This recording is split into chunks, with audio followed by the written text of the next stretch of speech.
ಈ ಸ್ಪೆಕ್ಸ್ ಬೇರೆ specs change ಮಾಡಿದ್ರೆ ಏನ್ ಹೇರ್ ಸ್ಟೈಲ್ ಹಿಂಗ್ ಮಾಡ್ಕೊಂಡು ಹಂಗಿದ್ರು ಗೊತ್ತಾಗುತ್ತೆ ಜನರಿಗೆ, ಓ ಈ ನನ್ ಮಗನೇ. ನೀವಿವಾಗ ಆರ್ಜೆ ಆಗ್ತೀನಿ ಅಂತ ನೀವು ಚಿಕ್ಕ ವಯಸ್ಸಲ್ಲಿ ಅನ್ಕೊಂಡಿದ್ರ? ಊರ್ ಕಡೆಯಿಂದ ಅಂಕಲ್ ಆಂಟಿಗಳು ಬಂದ್ರೆ ಓ ಏನೋ ಕಮಿಷನರ್ ಆದೇನೋ ಕಮಿಷನರ್ ಅಂತೆಲ್ಲ ಕೇಳೋರು. ರೇಡಿಯೋ ಅನ್ನೋ ಪ್ರೀತಿ ಇತ್ತು ಚಿಕ್ಕ ವಯಸ್ಸಿಂದ. ಆಮೇಲೆ ಹೋಗಿ I gave it a short, ಸ್ವಲ್ಪ ಆಟ ಆಡ್ಸಿದ್ರು ಕೆಲಸ ಕೊಡಬೇಕು ಅಂತ ಬಂದಾಗ.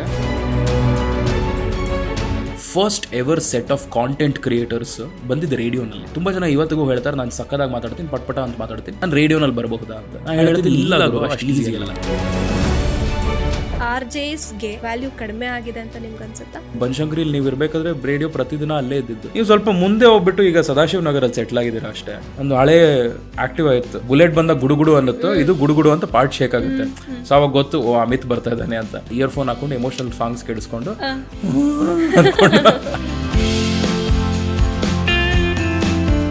ಎಷ್ಟೋ ಜನ ಟ್ಯಾಲೆಂಟೆಡ್ ಇರೋರಿಗೆ ಮೋಸ ಆಗ್ತಿರುತ್ತೆ ಅಲ್ವಾ? ಹೂವಿನ ಬಾಣದಂತೆ ಅಂತ ಹಾಡಲಿಲ್ಲ ಹುಡುಗಿ, ಅವಳನ್ನ ಬೆಳೆಸಿದ್ ಯಾರು? ಮೈ ಫೋನ್ ಬಂದು ಓಪನ್ ಮಾಡಿದಾಗ ಹಲೋ ಫ್ರೆಂಡ್ಸ್ ಬನ್ನಿ ಫ್ರೆಂಡ್ಸ್ ಅಂತ ಯಾರಿಗೂ ಇದು ತಿಕ್ಕಲಂಗೆ ಹುಚ್ಚುಚ್ಚಂಗೆ ಆಡ್ತಿರಲ್ಲಪ್ಪ. ಸಕ್ಸಸ್ಫುಲ್ ಅಂತ ಒಂದು ವರ್ಡ್ ಒಬ್ರಿಗೆ ಮಾತ್ರ ನಾವು ಕೊಡಕ್ಕಾಗೋದು. ಸರಿ ಹೋದ್ರಿ ಕಾಣಿಸ್ಕೊಂಡ್ರಿ ಆಯ್ತು, ನೆಕ್ಸ್ಟ್ ಏನು?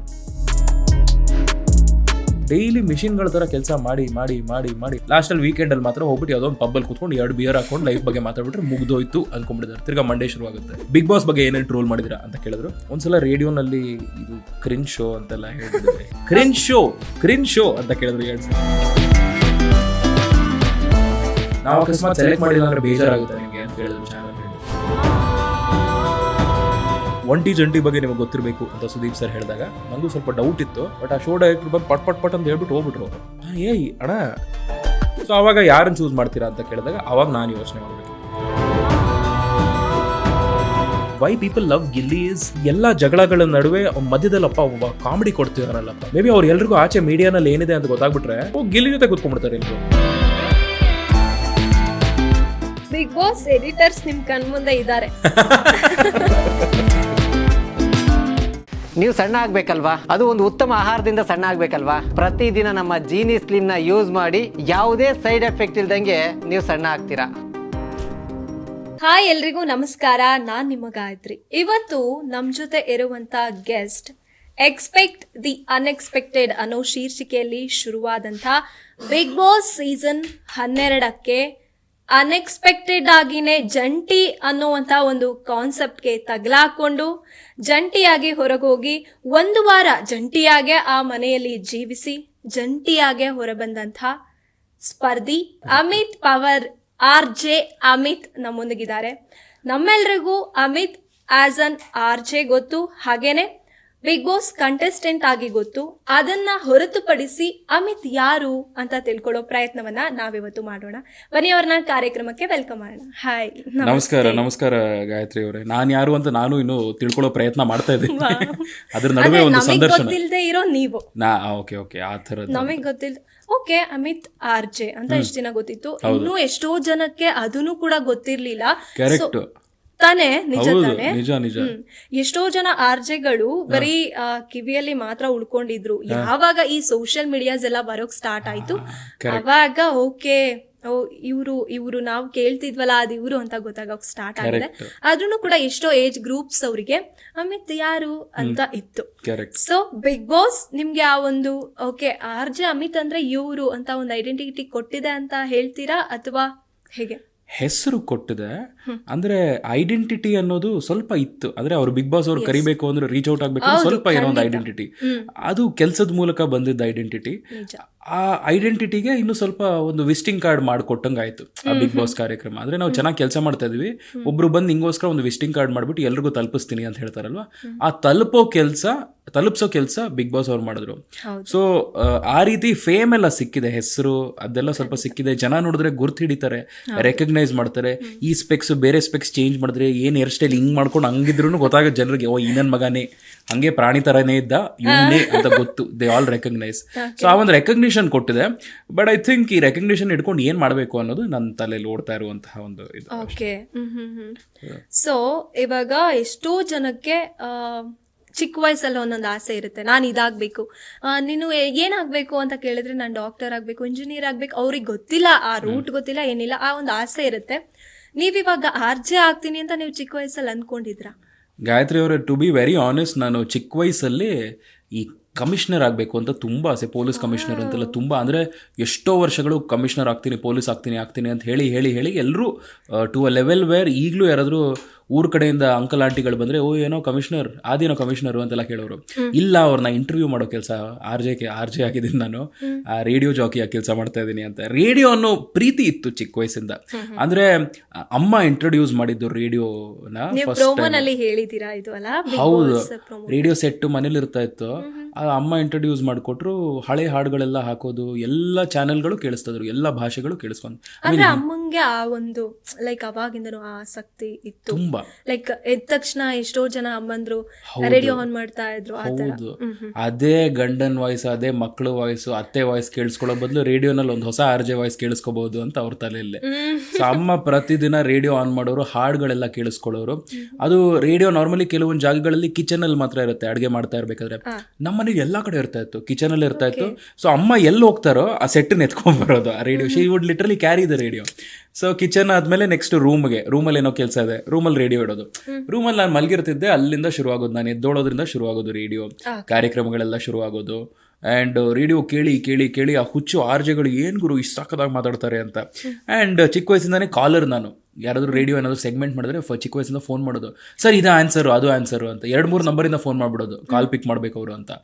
ಪಿಕ್ ಮಾಡಿಬಿಟ್ಟು ಆಮೇಲೆ ಗೆದ್ದುಬಿಟ್ಟು ಅಲ್ಲಿ ಅವ್ರ ಸ್ಟೇಷನ್ಗೆ ಹೋಗ್ಬಿಟ್ಟು ಒಂದು ವೌಚರ್ ಏನಾದರೂ ಈಸ್ಕೊಳ್ಳೋದು. ಅದು ತುಂಬ ಹುಚ್ಚು ನನಗೆ, ಗೆಲ್ಬೇಕು. ಯಾಕಂದ್ರೆ ನಾವು ಗೆದ್ರೆ ಕರೆಸ್ತಾರೆ ರೇಡಿಯೋ ಸ್ಟೇಷನ್ಗೆ, ಕರೆಸಿದ್ರೆ ನಮ್ಮ ಫೇವ್ರೆಟ್ RJಗಳನ್ನ ಮೀಟ್ ಮಾಡ್ಬೋದು ಅಂತ. ಅವ್ರದಿತ್ತು, ಆ ಹುಚ್ಚಿತ್ತು. ಸೊ ಆ ವೌಚರ್ ಹೋಗ್ಲಿ, ನನ್ನ ಫೇವ್ರೆಟ್ RJ ಸಿಗ್ತಾರಲ್ಲ ನನಗೆ ಅಂತ. ಸೊ ಅವಾಗೆಲ್ಲ ಎಲ್ಲ ರೇಡಿಯೋ ಸ್ಟೇಷನ್ಗೆ ಹೋಗ್ಬಿಟ್ಟು ನನ್ನ ಫೇವ್ರೆಟ್ RJಗಳನ್ನ ಮೀಟ್ ಮಾಡ್ಬಿಟ್ಟು, I am a huge fan, you have no idea, ತುಂಬ ಇಷ್ಟ, ನೀವು ಎಷ್ಟು ಚೆನ್ನಾಗಿ ಮಾತಾಡ್ತೀರಾ ಗೊತ್ತಾ ನೀವು, ಹಂಗೆ ಹಿಂಗೆ ಅಂತೆಲ್ಲ ಹೇಳ್ಬಿಟ್ಟು, ಎಷ್ಟು they would make my day. ಒಂದು 5 ನಿಮಿಷ ಒಬ್ಬ RJ ಬಂದು ಮಾತಾಡ್ಬಿಟ್ಟು ಹೋಗ್ಬಿಟ್ಟ, ಆ 5 ನಿಮಿಷದಲ್ಲಿ ಏನೋ ಒಂದು ತಲೆಯಲ್ಲಿ ಹುಳ ಬಿಟ್ಬಿಟ್ಟು ಹೋಗ್ಬಿಡ್ತಾನೆ. ಇಡೀ ದಿನ ಅದು ಹುಳ ಓಡ್ತಾನೆ ಇರುತ್ತೆ ನಮ್ಮ ತಲೆಯಲ್ಲಿ ಅಂತ. ಸೊ ಆ ಥರದ ತುಂಬ ಜನ ಇದ್ದಾರೆ. I think one of my favourite RJs ಡರಾಯ ಸೂನಾವಾಲಾ ಅನ್ನುವಂಥ ಒಬ್ಬರು RJ. ರೇಡಿಯೋ ಸಿಟಿ ಅಂತ ಬಂದಾಗ ಇಂಗ್ಲೀಷಲ್ಲಿದ್ದು radio city first time I think ಬೆಂಗಳೂರಿನ first private radio station radio city ಇತ್ತು ಅವಾಗ. ಸೊ ಆ ಒಂದು ಟೀಮಲ್ಲಿ ಕೆಲಸ ಮಾಡಿದಂತಹ ಡರಾಯ ಸೂನಾವಾಲಾ, ವಸಂತಿ ಹರಿಪ್ರಕಾಶ್, ಇವರೆಲ್ಲ ತುಂಬ OGs ಅಂತ ಕರೀಬೋದು, ರೇಡಿಯೋನ OGs ಫಸ್ಟ್ ಟೈಮ್ ಶುರು ಆದಾಗ. ಆಮೇಲೆ ಹೋಗ್ತಾ ಬೇರೆ ಬೇರೆ ಚಾನೆಲ್ಗಳೆಲ್ಲ ಬ್ರಾಂಚ್ ಔಟ್ ಆದವು. ಆ್ಯಂಡ್ ಐ ಥಿಂಕ್ ಇವರು ಯಾರು RJ ಪ್ರದೀಪ, ಇವರೆಲ್ಲ ತುಂಬ ಇಷ್ಟ ನನಗೆ. ಆಮೇಲೆ ಕನ್ನಡ ಸ್ಪೇಸ್ ಅಂತ ಬಂದಾಗ, ಹಿಂದಿ ಸ್ಪೇಸ್ ಅಂತ ಬಂದಾಗ ಪೃಥ್ವಿ, ರಾಕೇಶ್, ಇವರೆಲ್ಲ ತುಂಬ ಚೆನ್ನಾಗಿ ಮಾಡೋರು ಕಾರ್ಯಕ್ರಮಗಳಲ್ಲಿ. ಅದೆಲ್ಲ ಕೇಳಿಸ್ಕೊಂಡು ಬೆಳೆದಿದ್ದು.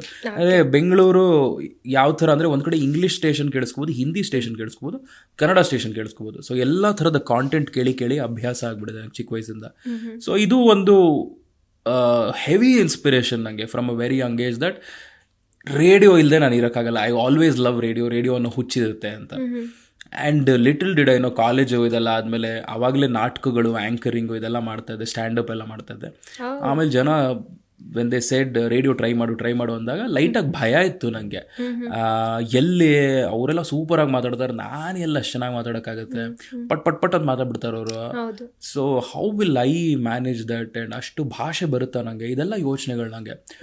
ಆಮೇಲೆ ಹೋಗಿ I gave it a short. ಸ್ವಲ್ಪ ಆಟ ಆಡ್ಸಿದ್ರು ಕೆಲಸ ಕೊಡಬೇಕು ಅಂತ ಬಂದಾಗ. ಅಂದ್ರೆ ನೀವು ಎಲ್ಲಿ ಓದಿದ್ದು, ಯಾವ ಊರು? ಹುಟ್ಟು ಬೆಳೆದಿದ್ದೆಲ್ಲ ಬೆಂಗಳೂರೇ, ಹಾರ್ಡ್ ಕೋರ್ ಬೆಂಗಳೂರು ಹುಡುಗ. ಓದಿದ್ದು ನಾನು ಕಾರ್ಮಲ್ ಸ್ಕೂಲಲ್ಲಿ ಓದಿದೆ.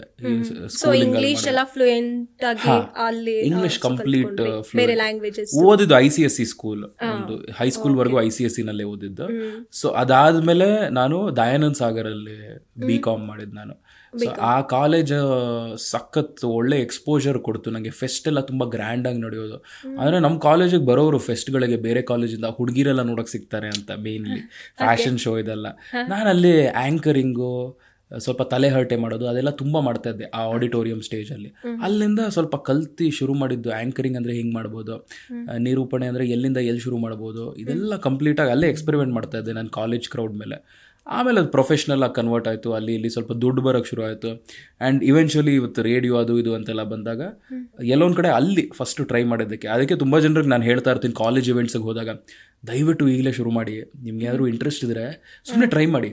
ಅದು ಫೇಲ್ ಆಗುತ್ತೋ ವರ್ಕೌಟ್ ಆಗುತ್ತೋ ಆಗಲ್ವೋ ಸೆಕೆಂಡ್ರಿ. ಇಫ್ ಯು ಟ್ರೈಟ್ ರೈಟ್ ನಾವು, ಅದು ಏನೋ ಒಂದು ಈಗಲೇ ಒಂದು ಬೀಜ ಬಿತ್ತಿದ್ದಂಗೆ ಅದು ಯಾವಾಗ ಒಂದು ದೊಡ್ಡ ಮರ ಆಗಿ ಬೆಳೆಯುತ್ತೋ ಯು ಹ್ಯಾವ್ ನೋ ಐಡಿಯಾ. ನಾನು ಎಲ್ಲೋ ಏನೋ ರ್ಯಾಂಡಮ್ ಆಗಿ I gave it a shot. ಇವತ್ತು ಐ ಗಾಟ್ ಎನ್ ಆಪರ್ಚುನಿಟಿ, ಒಂದು ದೊಡ್ಡ ಪ್ಲಾಟ್ಫಾರ್ಮ್ಗೆ ಹೋಗುವಂಥ ಆಪರ್ಚುನಿಟಿ ಕೊಡ್ತದ್ದು. ಸೊ ಅವಾಗಲೇ ಶುರು ಹಚ್ಕೊಂಡ್ಬಿಟ್ರೆ ಬೆಟರು ಅಂತ. ಸೊ ಕಾಲೇಜು ನಾನು ದಯಾನಂದ್ ಸಾಗರಲ್ಲಿ ಓದಿದ್ದು, and proper hard core Bengaluru ಹುಡುಗ, ಸೌತ್ ಬೆಂಗಳೂರು. ಅಲ್ಲಿ ಲೈಕ್ ಓಕೆ ನಾನು RJing ಮಾಡ್ಬೋದು ಅಂತ ನಿಮಗೆ ಕಾನ್ಫಿಡೆನ್ಸ್ ಬರೋದಕ್ಕೆ ಶುರುವಾಯ್ತಾ, ಲೈಕ್ ಸ್ಟೇಜಲ್ಲಿ ಆಂಕರಿಂಗ್ ಎಲ್ಲ ಮಾಡುವಾಗ? ಸ್ಲೈಟ್ಲಿ ಅಂದರೆ ಏನಂದರೆ ಲೈವ್ ಇವೆಂಟಲ್ಲಿ ಮಾತಾಡೋದಕ್ಕೂ ಇಲ್ಲಿ ಬಂದು ಮೈಕ್ ಮುಂದೆ ಮಾತಾಡೋದಕ್ಕೂ ತುಂಬ ಡಿಫ್ರೆನ್ಸ್ ಇರುತ್ತೆ. It's a lot of difference. And ಈಗ ಮೈಕ್ ಮುಂದೆ ನಾನೊಂದು ಏನೊಂದು ಬೇಕಾದ್ರೆ 2 ಅವರ್ ಮಾತಾಡಿಸ್ಬೇಕಾ ಮಾತಾಡ್ತೀನಿ, 3 ಅವರ್ ಮಾತಾಡ್ತೀನಿ. ಅಲ್ಲಿ ರೇಡಿಯೋನಲ್ಲಿ ಬೇರೆ ಥರ, ಒಂದು ಸ್ಟುಡಿಯೋನಲ್ಲಿ ಆಡಿಯನ್ಸ್ ಇರಲ್ಲ. ನೀವು ನಿಮ್ಮ ತಲೆಯಲ್ಲಿ ಇಮ್ಯಾಜಿನ್ ಮಾಡ್ಕೊಂಡು ಒಂದು ಕಾಂಟೆಂಟ್ ಇಮ್ಯಾಜಿನ್ ಮಾಡ್ಕೊಂಡು ಅದ್ರ ಬಗ್ಗೆ ಯೋಚನೆ ಮಾಡಿಕೊಂಡು ಅದನ್ನು ತಿರುಗಿಸ್ಬೇಕು. ಅದೇ ನಾನು ಹೇಳ್ತಾ ಇರ್ತೀನಿ ಪ್ರತಿ ಸಲ, first ever set of content creators ಬಂದಿದೆ ರೇಡಿಯೋನಲ್ಲಿ. ಈಗ ಸೋಷಿಯಲ್ ಮೀಡಿಯಾ ಅದೆಲ್ಲ ಬಂದಿದೆ. ಆವಾಗ ಒಂದು ನ್ಯೂಸ್ ಪೀಸ್ ಕೊಟ್ಟು ನೋಡ್ಗುರು ಇದು ನಡೀತಾ ಇದೆ ಬೆಂಗಳೂರಲ್ಲಿ ಅಂತ ಹೇಳಿದಾಗ ಅದನ್ನ ಹಿಡ್ಕೊಂಡು ಹೆಂಗೆಲ್ಲ ತಿರುಗಿಸ್ಬೋದು. ನಂದೊಂದು ಟೇಕ್ ಕೊಡ್ತೀನಿ, ನಿಮ್ದೊಂದು ಟೇಕ್ ಕೊಡ್ತೀನಿ, ಅದಾದಮೇಲೆ ಆಡಿಯನ್ಸ್ಗೋಸ್ಕರ ಒಂದು ಪ್ರಶ್ನೆ ಓಪನ್ ಮಾಡ್ತೀನಿ, ಕಮೆಂಟ್ಸು, ಶೇರ್ಸು, ಎಲ್ಲ ಅಲ್ಲೇ. I am telling you, radio was the first set of content creation. So ಇದೆಲ್ಲ ನೋಡಿದಾಗ ಭಯ ಇತ್ತು ನನಗೆ. ಮಾತಾಡ್ತೀನಿ ಸರಿ, ಬಟ್ ಹಿಂಗೆಲ್ಲ ಕಾಂಟೆಂಟ್ನ ಉಲ್ಟಾ ಮಾಡಿ ತಿರುಗಿಸಿ ಹಾಗೆಲ್ಲ ಮಾತುಗಳ ಜೊತೆ ಆಟಾಡೋದು ಒಂದಿದು, ಒಂದು ಚೆನ್ನಾಗಿ ಮಾತಾಡೋದು ಒಂದಿದೆ. ತುಂಬ ಜನ ಇವತ್ತಿಗೂ ಹೇಳ್ತಾರೆ ನಾನು ಸಕ್ಕದಾಗಿ ಮಾತಾಡ್ತೀನಿ, ಪಟ್ಪಟ ಅಂತ ಮಾತಾಡ್ತೀನಿ, ನಾನು ರೇಡಿಯೋನಲ್ಲಿ ಬರಬಹುದಾ ಅಂತ. ನಾನು ಹೇಳ್ತೀನಿ ಇಲ್ಲ ಗುರು, ಅಷ್ಟು ಈಸಿ ಅಲ್ಲ. ನೀವು ಚೆನ್ನಾಗಿ ಮಾತಾಡೋದು ಓಕೆ, ಎಲ್ಲರೂ ಚೆನ್ನಾಗಿ ಮಾತಾಡ್ತಾರೆ ಈ ಕಾಲದಲ್ಲಿ. ಈಗ ಪ್ರತಿ ಏರಿಯಾನಲ್ಲೂ ಟೀ ಅಂಗಡಿ ಹತ್ರ ಹುಡುಗರ ಎಲ್ಲ ಹಾಕೊಂಡು ಮಾತಾಡ್ತಾ ಇರ್ಬೇಕಾದ್ರೆ ಸೂಪರಾಗಿ ಮಾತಾಡ್ತಾರೆ ಎಲ್ಲರೂ. ಬಟ್ ಆ ಒಂದು ಕಾಂಟೆಂಟನ್ನು ಇಟ್ಕೊಂಡು ಹೆಂಗೆ ಟ್ವೀಕ್ ಮಾಡ್ತೀರಾ, ಹೆಂಗೆ ತಿರುಗಿಸ್ತೀರಾ, ಹೆಂಗೆ ಎಂಗೇಜ್ ಮಾಡ್ತೀರಾ ನಿಮ್ಮ ಆಡಿಯನ್ಸಸ್ನ, ನಿಮ್ಮ ಮಾತುಗಳ ಮೂಲಕ ಒಬ್ರನ್ನ ಅಳಿಸೋಕ್ಕಾಗುತ್ತಾ, ಒಬ್ರನ್ನ ಎಮೋಷ್ನಲ್ ಫೀಲ್ ಮಾಡ್ಸೋಕ್ಕಾಗತ್ತಾ, ಒಬ್ರನ್ನ ನಗ್ಸೋಕ್ಕಾಗತ್ತಾ, ಸ್ಮೈಲ್ ಮಾಡ್ಸೋಕ್ಕಾಗತ್ತಾ, ಅದೆಲ್ಲ ಕ್ರಿಯೇಟ್ ಮಾಡೋಕ್ಕಾದ್ರೆ ನೀನೊಬ್ಬ ರೇಡಿಯೋ ಕಲಾವಿದ, ನೀನೊಬ್ಬ RJ. ಅದು ಮಾಡಿದೆ ನಾನು ಪ್ರತಿದಿನ ಬಂದು ಹಿಂಗೆ ಮಾತಾಡ್ತೀನಿ, ಇವತ್ತಿನ ಇದು ಮಾಡ್ತೀನಿ, ಅದು ನ್ಯೂಸ್ ಆಗಿಬಿಡುತ್ತೆ.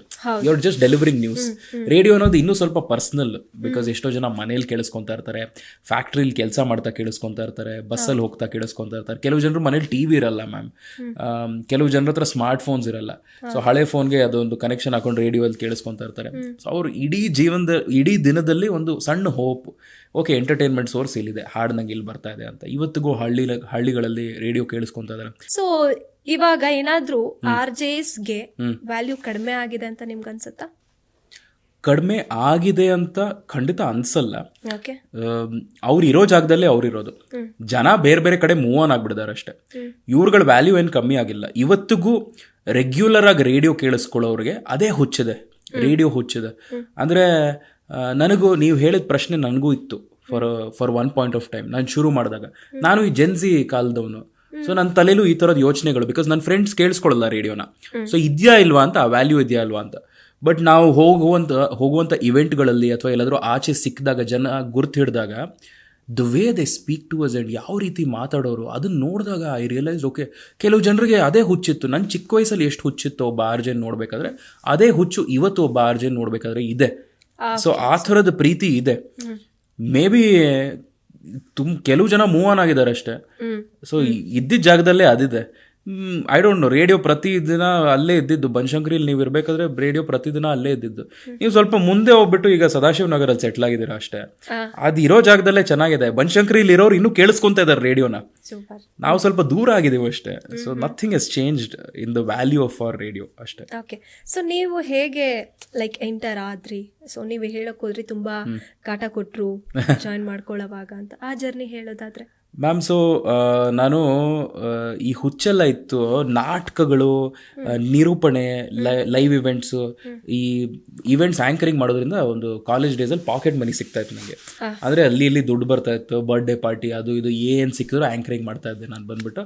ಅದಕ್ಕೆ ಇಷ್ಟೊಂದು ದುಡ್ಡು ಕೊಡೋರು. ಆ ದುಡ್ಡು ಕೊಡದೆ ಪಾರ್ಟಿ ಬಾಯ್ಸ್ ಜೊತೆ ಹಾಕೊಂಡು ಫುಲ್ ಮಜಾ. ನಾನು ಬರ್ಡೇಕ್ಕಿಂತ ಮುಂಚೆ ಒಂದು 4-5 ಇವೆಂಟ್ ಮಾಡಿಬಿಡ್ತಿದ್ದೆ. ಇಷ್ಟು ದುಡ್ಡು ಬರ್ತಾ ಇತ್ತು, ಅದು ಫುಲ್ ಅಲ್ಲಿ ಇಲ್ಲಿ ಎಲ್ಲ ಕಡೆ ಹೋಗ್ಬಿಟ್ಟು ಮಜಾ ಮಾಡೋದು. ಆ ಥರದ ಒಂದು ಲೈಫ್ ಸ್ಟೈಲ್ ಇರ್ತಾ ಇತ್ತು.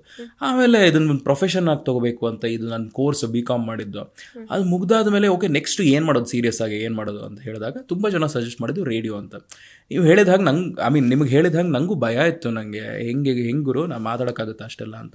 ಸರಿ okay let me give it a shot ಅಂತ ನಾನು ಒಂದು ರೇಡಿಯೋ ಕಂಪ್ನಿಗೆ ಹೋದೆ, ಟ್ರೈ ಮಾಡಿದೆ. ಒಂದು 6 ತಿಂಗಳು ಆಟ ಆಡಿಸಿದ್ರು. ಇಲ್ಲ ಆಗಲ್ಲ ಅಂತ ಕೊನೆಯಲ್ಲಿ ಇಲ್ಲ we are not sure about you ಅಂತ ಹೇಳ್ಬಿಟ್ರು. ಸರಿ ಓಕೆ ಏನು ಮಾಡೋದು ಅಂದರೆ ಇನ್ನೊಂದು ಸ್ಟೇಷನ್ಗೆ ಹೋದೆ. ಅಲ್ಲಿ ಹೋಗ್ಬಿಟ್ಟು ಅಲ್ಲಿ ಒಂದು ಇಂಟರ್ನ್ಶಿಪ್ ಥರ ಮಾಡಿದೆ, ಇಂಟರ್ನ್ಶಿಪ್ ಜಾಯ್ನ್ ಆಗುವಂತ. ನಮ್ಮ ಜನ್ರೇಷನಲ್ಲಿ ಇಂಟರ್ನ್ಶಿಪ್ ಅನ್ನೋದು ತುಂಬ ಇಂಪಾರ್ಟೆಂಟ್, ಟ್ರೈನಿಂಗ್ನ ಇಂಟರ್ನ್ಶಿಪ್ ಅಂತ ಕರೆಯೋದು ಅಷ್ಟೇ ನಾವು. ಅಲ್ಲಿ ಹೋಗೋದು, ಅಲ್ಲೊಂದು ಅನ್ಪೇಯ್ಡ್ ಇಂಟರ್ನ್ಶಿಪ್, ಅಲ್ಲೊಂದು 6-7 ತಿಂಗಳು ಆ ಸ್ಟೇಷನಲ್ಲಿ ಇಂಟರ್ನ್ಶಿಪ್ ಮಾಡಿ ಸ್ವಲ್ಪ ರೇಡಿಯೋ ಬೇಸಿಕ್ಸು ಇದೆಲ್ಲ ಕಲಿತೆ. ಸಿಕ್ಕಾಬಡೆ ಹುಚ್ಚಿತ್ತು ರೇಡಿಯೋ ಅನ್ನೋದು. ಅಲ್ಲಿ ಕೆಲಸ ಸಿಕ್ಕಿಲ್ಲ, ಜಾಬ್ಸ್ ಇರಲಿಲ್ಲ ಅಲ್ಲಿ ಆ ಟೈಮಲ್ಲಿ. ಫುಲ್ ಪ್ಯಾಕ್ ಆಗಿಬಿಟ್ಟಿತ್ತು ಆಫೀಸು. ಇಲ್ಲ ವಿ ಡೋಂಟ್ ಹ್ಯಾವ್ ಜಾಬ್ಸ್, ಇದ್ದರೆ ಹೇಳ್ತೀವಿ ಅಂತ. ಸರಿ ಓಕೆ ನಾನು ಎನಿವೇ ಇಂಟರ್ನ್ ಆಗೇ ಇರ್ತೀನಿ, ಎನಿವೇ ದುಡ್ಡು ಕೊಡ್ತಿಲ್ಲ, ನಾನು ಕೆಲಸ ಮಾಡ್ಕೊಂಡು ಹೋಗ್ತೀನಿ ಡೈಲಿ ಬಂದು ಅಂತ ಡೈಲಿ ಅದು ಕೆಲಸ ಮಾಡ್ತಾ ಇದ್ದೆ. ಸೈಡ್ ಬೈ ಸೈಡು ಎಕ್ಸ್ಪೀರಿಯನ್ಸ್ ಬೆಳೀತಾ ಇದೆಯಲ್ಲ, ಪೋರ್ಟ್ಫೋಲಿಯೋ ಬೆಳೀತಾ ಇದೆ. ಆಮೇಲೆ ಎಲ್ಲ ಕಡೆ ಅಪ್ಲೈ ಮಾಡೋದು, ಅಕ್ರಾಸ್ ದ ಕಂಟ್ರಿ ಎಲ್ಲ ಕಡೆ ಸ್ಟೇಷನ್ಗಳಿಗೆ ಮೇಲ್ ಕಳಿಸೋದು. ಹಾಯ್ ನಾನು ಇದು ಮಾಡಿದ್ದೀನಿ, ನಾನು ಇಂಟರ್ನು, ಬಟ್ ನಾನು ಇದು ಮಾಡಿದ್ದೀನಿ ಅದು ಮಾಡಿದ್ದೀನಿ, ನನಗೊಬ್ಬ RJ ಆಗಬೇಕಂತ ಆಸೆ ಇದೆ, ಗಿವ್ ಮಿ ಅ ಚಾನ್ಸ್ ಅಂತೆಲ್ಲ ಹೇಳಿ ಮುಂಬೈ ಎಲ್ಲ ಕಡೆ. ಅಂದರೆ ಇಂಗ್ಲೀಷ್ ಮಾತಾಡ್ತೀನಿ, ಇಂಗ್ಲೀಷಲ್ಲಿ ಚಾನ್ಸ್ ಕೊಟ್ಬಿಡಿ. ಹಿಂದಿ ಎಷ್ಟು ಇಲ್ಲ, ಹಿಂದಿ ತುಂಬ ವೀಕ್ ನಮ್ಮದು, ಹಿಂದಿ. ಸೊ ಅದಕ್ಕೆ ಬೇಡ ಅಂದ್ಬಿಟ್ಟು English Kannada strength, so try ಮಾಡೋಣ ಅಂತ ಎಲ್ಲ ಕಡೆ ಟ್ರೈ ಮಾಡಿದೆ. ಬಟ್ ಎಲ್ಲೂ ಸಿಕ್ಕಿಲ್ಲ. ಆಮೇಲೆ ತುಂಬ ಕಡೆ ಫೇಲಿಯರ್ಸು ಅದು ಇದು ಎಲ್ಲ ಆಗ್ಬಿಟ್ಟು ಆಫ್ಟರ್ 1 ಪಾಯಿಂಟ್ ಆಫ್ ಟೈಮ್ ಮನೇಲಿ ಬೇರೆ ಯಾಕೆ ನೀನು ರೇಡಿಯೋ ಇದಕ್ಕೆ ಸೇರ್ಕೊತಾ ಇದೆಯಾ, ಏನು ಸಂಬಳ ಬರ್ತಿಲ್ಲ ಏನೂ ಇಲ್ಲ, ನೀನು ಕಾಲೇಜಲ್ಲಿ ಪ್ಲೇಸ್ಮೆಂಟ್ ಸಿಕ್ತು, ಒಳ್ಳೆ ಕಂಪನಿ ಸಿಗ್ತಾ ಇತ್ತು, ಅದು ನಮ್ಮ ಮನೇಲಿ ಫುಲ್ ಟೈಮ್ ಜಾಬ್ ಅಲ್ವೇ ಅಲ್ಲ ಅಂದ್ಬಿಡಿದ್ರು ಮನೇಲಿ, ಅದು ಪಾರ್ಟ್ ಟೈಮ್ ಜಾಬ್ ಅಂದ್ಬಿಡಿದ್ರು ಮನೇಲಿ. ಇಲ್ಲಮ್ಮ ಅದು ಫುಲ್ ಟೈಮ್ ಜಾಬೇ, ಅದು ಸಿಕ್ಕಿದ್ರೆ ಚೆನ್ನಾಗಿರುತ್ತೆ ಲೈಫು, ಸಿಗೋವರೆಗೂ ಕಷ್ಟ ಸ್ವಲ್ಪ ಅಂತ. ಬೇಡ ಬಿಡು, ಇಲ್ಲೇ ಎಲ್ಲಾದರೂ ಸೇರ್ಕೋ, ಯಾಕಷ್ಟು ನಾವೇ ಖರ್ಚು ಮಾಡಿ ಪೆಟ್ರೋಲ್ ಹಾಕೊಂಡು ನೀನೇ ಹೋಗಿ ಬರ್ತಿದ್ಯಾ, ಏನು ಸಿಗ್ತಾ ಇಲ್ಲ ಅಲ್ಲಿ, ನೀನು ಪೆಟ್ರೋಲ್ ಕಾಸು ಕೊಡ್ತಿಲ್ಲ ಅವರು ಇಂಟರ್ನ್ಶಿಪ್ಗೆ ಅಂತೆಲ್ಲ ಹೇಳ್ಬಿಟ್ಟು ಹಿಂಗೆಲ್ಲ ಇದು ಮಾಡ್ತಾಯಿದ್ರು. ಪ್ರತಿ ಸಲ ಅಪ್ಲೈ ಮಾಡೋದು ಬರಲ್ಲ. ಆಮೇಲೆ ಅದು ಆ ಆಫೀಸು HAL ಇರ್ತಾಯಿತ್ತು. ಅಲ್ಲಿಂದ ಮನೆಗೆ ಹೋಗ್ಬೇಕಾದ್ರೆ ಆನ್ ದ ವೇ ಒಂದು ಹಳೇ ಆ್ಯಕ್ಟಿವಾ ಇತ್ತು, ಅದೆಲ್ಲ ಫುಲ್ ಆ್ಯಕ್ಟಿವಾ ಬಂದರೆ ಗೊತ್ತಾಗೋದು ಏರಿಯಾನಲ್ಲಿ ಆ್ಯಕ್ಟಿವಾ ಬಂದಿದೆ ಅಂತ. ಅಂದರೆ ಪಾರ್ಟ್ಸ್ ಅಷ್ಟು ವೀಕ್, ಅದು ಬುಲೆಟ್ ಬಂದಾಗ ಗುಡುಗುಡು ಅನ್ನುತ್ತೋ, ಇದು ಗುಡುಗುಡು ಅಂತ ಪಾರ್ಟ್ ಶೇಕ್ ಆಗುತ್ತೆ. ಸೊ ಅವಾಗ ಗೊತ್ತು ಅಮಿತ್ ಬರ್ತಾ ಇದ್ದಾನೆ ಅಂತ. ಸೊ ಆ ಗುಡುಗುಡು ಆ್ಯಕ್ಟಿವಾನಲ್ಲಿ ಹೆಲ್ಮೆಟ್ ಎಲ್ಲ ಹಾಕ್ಕೊಂಡು ಅವಾಗ ಅಳೋದು ಫುಲ್ ಹೆಲ್ಮೆಟ್ ಒಳಗೆ ಹತ್ಬಿಟ್ಟು, ನಂಗೆ ಯಾವಾಗ ಕೆಲಸ ಸಿಗುತ್ತೆ, ಯಾಕೆ ನಾನು ಏನು ಮಾಡಿದೆ, why do I not deserve a job in radio ಅಂತೆಲ್ಲ ಹೇಳ್ಬಿಟ್ಟು ಅದಕ್ಕೆ ಅಂತ ಒಂದು ಎಮೋಷ್ನಲ್ ಪ್ಲೇ ಲಿಸ್ಟ್ ಇಟ್ಕೊತಿದ್ದೆ. ಅವಾಗ ಇಯರ್ಫೋನ್ ಹಾಕೊಂಡು ಎಮೋಷ್ನಲ್ ಸಾಂಗ್ಸ್ ಕೇಳಿಸ್ಕೊಂಡು ಅಳ್ಕೊಂಡು ಹಾಗೆಲ್ಲ ಮಾಡ್ತಾ ಇದ್ದೆ, ಸುಮ್ಮನೆ ಅದು ಎಮೋಷನ್ ಆಚೆ ತೆಗೆಯೋಣ ಅಂತ. ಆಮೇಲೆ ಒಂದ್ಸಲ ಈ ಯಾವುದು ರೇಡಿಯೋ ಮಿರ್ಚಿಯಿಂದ ಒಂದು ಕಾಲ್ ಬಂತು, ಕಾಪಿ ರೈಟರ್. ಅವ್ರು ಕಾಲ್ ಮಾಡಿದ್ರು, ಕಾಪಿ ರೈಟರ್ ಆಗಿ ಕೆಲಸ ಮಾಡ್ತೀಯಾ ಅಂತ ಕೇಳಿದ್ರು. ಕಾಪಿ ರೈಟರ್ ಅಂದರೆ ಆ್ಯಡ್ಸ್ ಇದೆಲ್ಲ ಬರೆಯೋದು. ನನಗೆ ನಂಗೆ ಕಾಪಿ ರೈಟರ್ ಕೆಲಸ ಏನಕ್ಕೆ, ನನಗೆ RJ ಆಗಬೇಕು ಅಂತ. ಸರಿ ಓಕೆ ಕೆಲಸ ಸಿಗ್ತಿದೆಯಲ್ಲ, ನುಗ್ಬಿಡೋಣ ಒಳಗೆ, ಆಮೇಲೆ ನೋಡ್ಕೊಳ್ಳೋಣ. ಹೋದೆ, ಸ್ಕ್ರಿಪ್ಟ್ ಏನೋ ಕೊಟ್ಟರು ಬರೆಯೋಕ್ಕೆ. ಸರಿ ಸ್ಕ್ರಿಪ್ಟ್ ಎಲ್ಲ ನೋಡಿಬಿಟ್ಟು ಓಕೆ ಚೆನ್ನಾಗಿದೆ ಅಂತ ಹೇಳ್ಬಿಟ್ಟು ಸೂಪರಾಗಿ ಬರೆದ್ಬಿಟ್ಟೆ, ಬಿಕಾಸ್ ತುಂಬ ಟ್ರೈನಿಂಗ್ ತೊಗೊಂಡಿದ್ದೆ ಇಂಟರ್ನಾಗೆ. ಆ ಸ್ಕ್ರಿಪ್ಟ್ ಎಲ್ಲ ಓದಿ ಇಂಪ್ರೆಸ್ ಆಗಿಬಿಟ್ರು ಅವರು. ನೀನು ಕಾಪಿ ರೈಟರ್ಗಿಂತ ಪ್ರೊಡ್ಯೂಸರ್ ಆಗಿ ಕೆಲಸ ಮಾಡಬೇಕು, ಅಂದರೆ ಕಾಂಟೆಂಟ್ ಏನೇನು ಹೋಗುತ್ತೆ ರೇಡಿಯೋನಲ್ಲಿ ಅದನ್ನು ಕ್ರಿಯೇಟ್ ಮಾಡುವಂತಹ ಪ್ರೊಡ್ಯೂಸರ್ ಆಗಬೇಕು ನೀನು, RJ ಜೊತೆ ಕೆಲಸ ಮಾಡಬೇಕು. ಅದು ಮಾಡ್ತೀನಿ, ಏನು ಕೊಟ್ಟರು ಮಾಡ್ತೀನಿ ಅದು. ಸರಿ ಓಕೆ ಪ್ರೊಡ್ಯೂಸರ್ ಆಗು, ಒಬ್ಬ RJಗೆ ಪ್ರೊಡ್ಯೂಸರ್ ಆಗುವಂತ. RJ ಜಿಮ್ಮಿ ಅನ್ನುವಂಥ ಒಬ್ಬರು RJ, ಅವರು ಬಾಲಿವುಡ್ ಸ್ಟೇಷನ್ RJ, ಅವಾಗ ಅದು ಹಿಂದಿ ಸ್ಟೇಷನ್ ಅದು.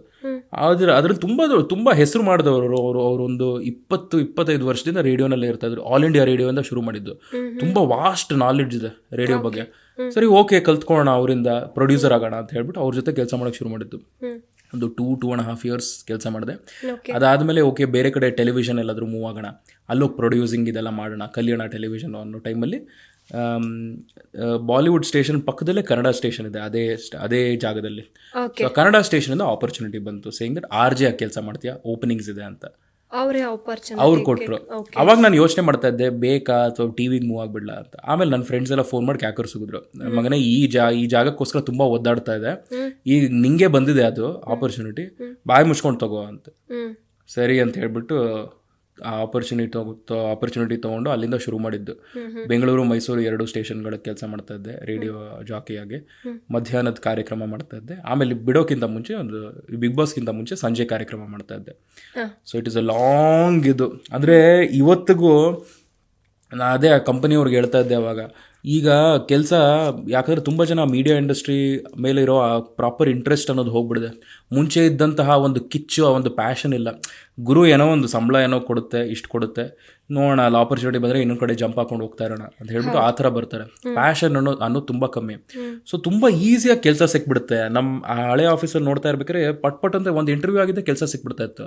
ಎಷ್ಟೋ ಜನರಿಗೆ ಟ್ಯಾಲೆಂಟ್ ಎಲ್ಲ ನೋಡ್ತಾ ಇರಲ್ವ, ಅದು ಸೆಕೆಂಡ್ರಿ. ಪಟ್ ಅಂತ ಕೆಲಸ ಸಿಗ್ತಾ ಇತ್ತು. ಅವಾಗ ನೋಡಿದಾಗ ನಂಗೆ ಅದೇ ತಲೆಯಲ್ಲಿ ಅನಿಸ್ತಾ ಇದ್ದಿದ್ದು, ಅಯ್ಯೋ ನಂಗೊಂದು ಕೆಲಸ ಸಿಗ್ಬೇಕಂದ್ರೆ ಎಷ್ಟು ಒದ್ದಾಡ್ದೆ, so many months of just struggling to just find this job. ಈ ಕೆಲಸದ ವ್ಯಾಲ್ಯೂ, ಸಂಬಳ ಬಂದರೆ ಅದ್ರ ವ್ಯಾಲ್ಯೂ ಗೊತ್ತಾಗ್ತಾ ಇತ್ತು.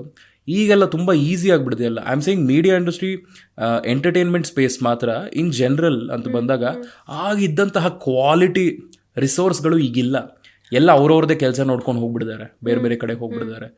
ಇವಾಗ ಎಷ್ಟೋ ಜನಕ್ಕೆ ಓಕೆ ನಾನು ಟ್ರೈ ಮಾಡ್ಬೋದು, ಆಸೆ ಎಲ್ಲ ಇರುತ್ತೆ, ಕ್ವಾಲಿಟೀಸು ಇರುತ್ತೆ, ಹೇಗೆ ಹೋಗ್ಬೇಕು ಅಂತ ಗೊತ್ತಿರಲ್ಲ. ಅಂಥವ್ರಿಗೆ ಹೇಗೆ ನೀವು ಸಜೆಸ್ಟ್ ಮಾಡ್ತೀರಾ?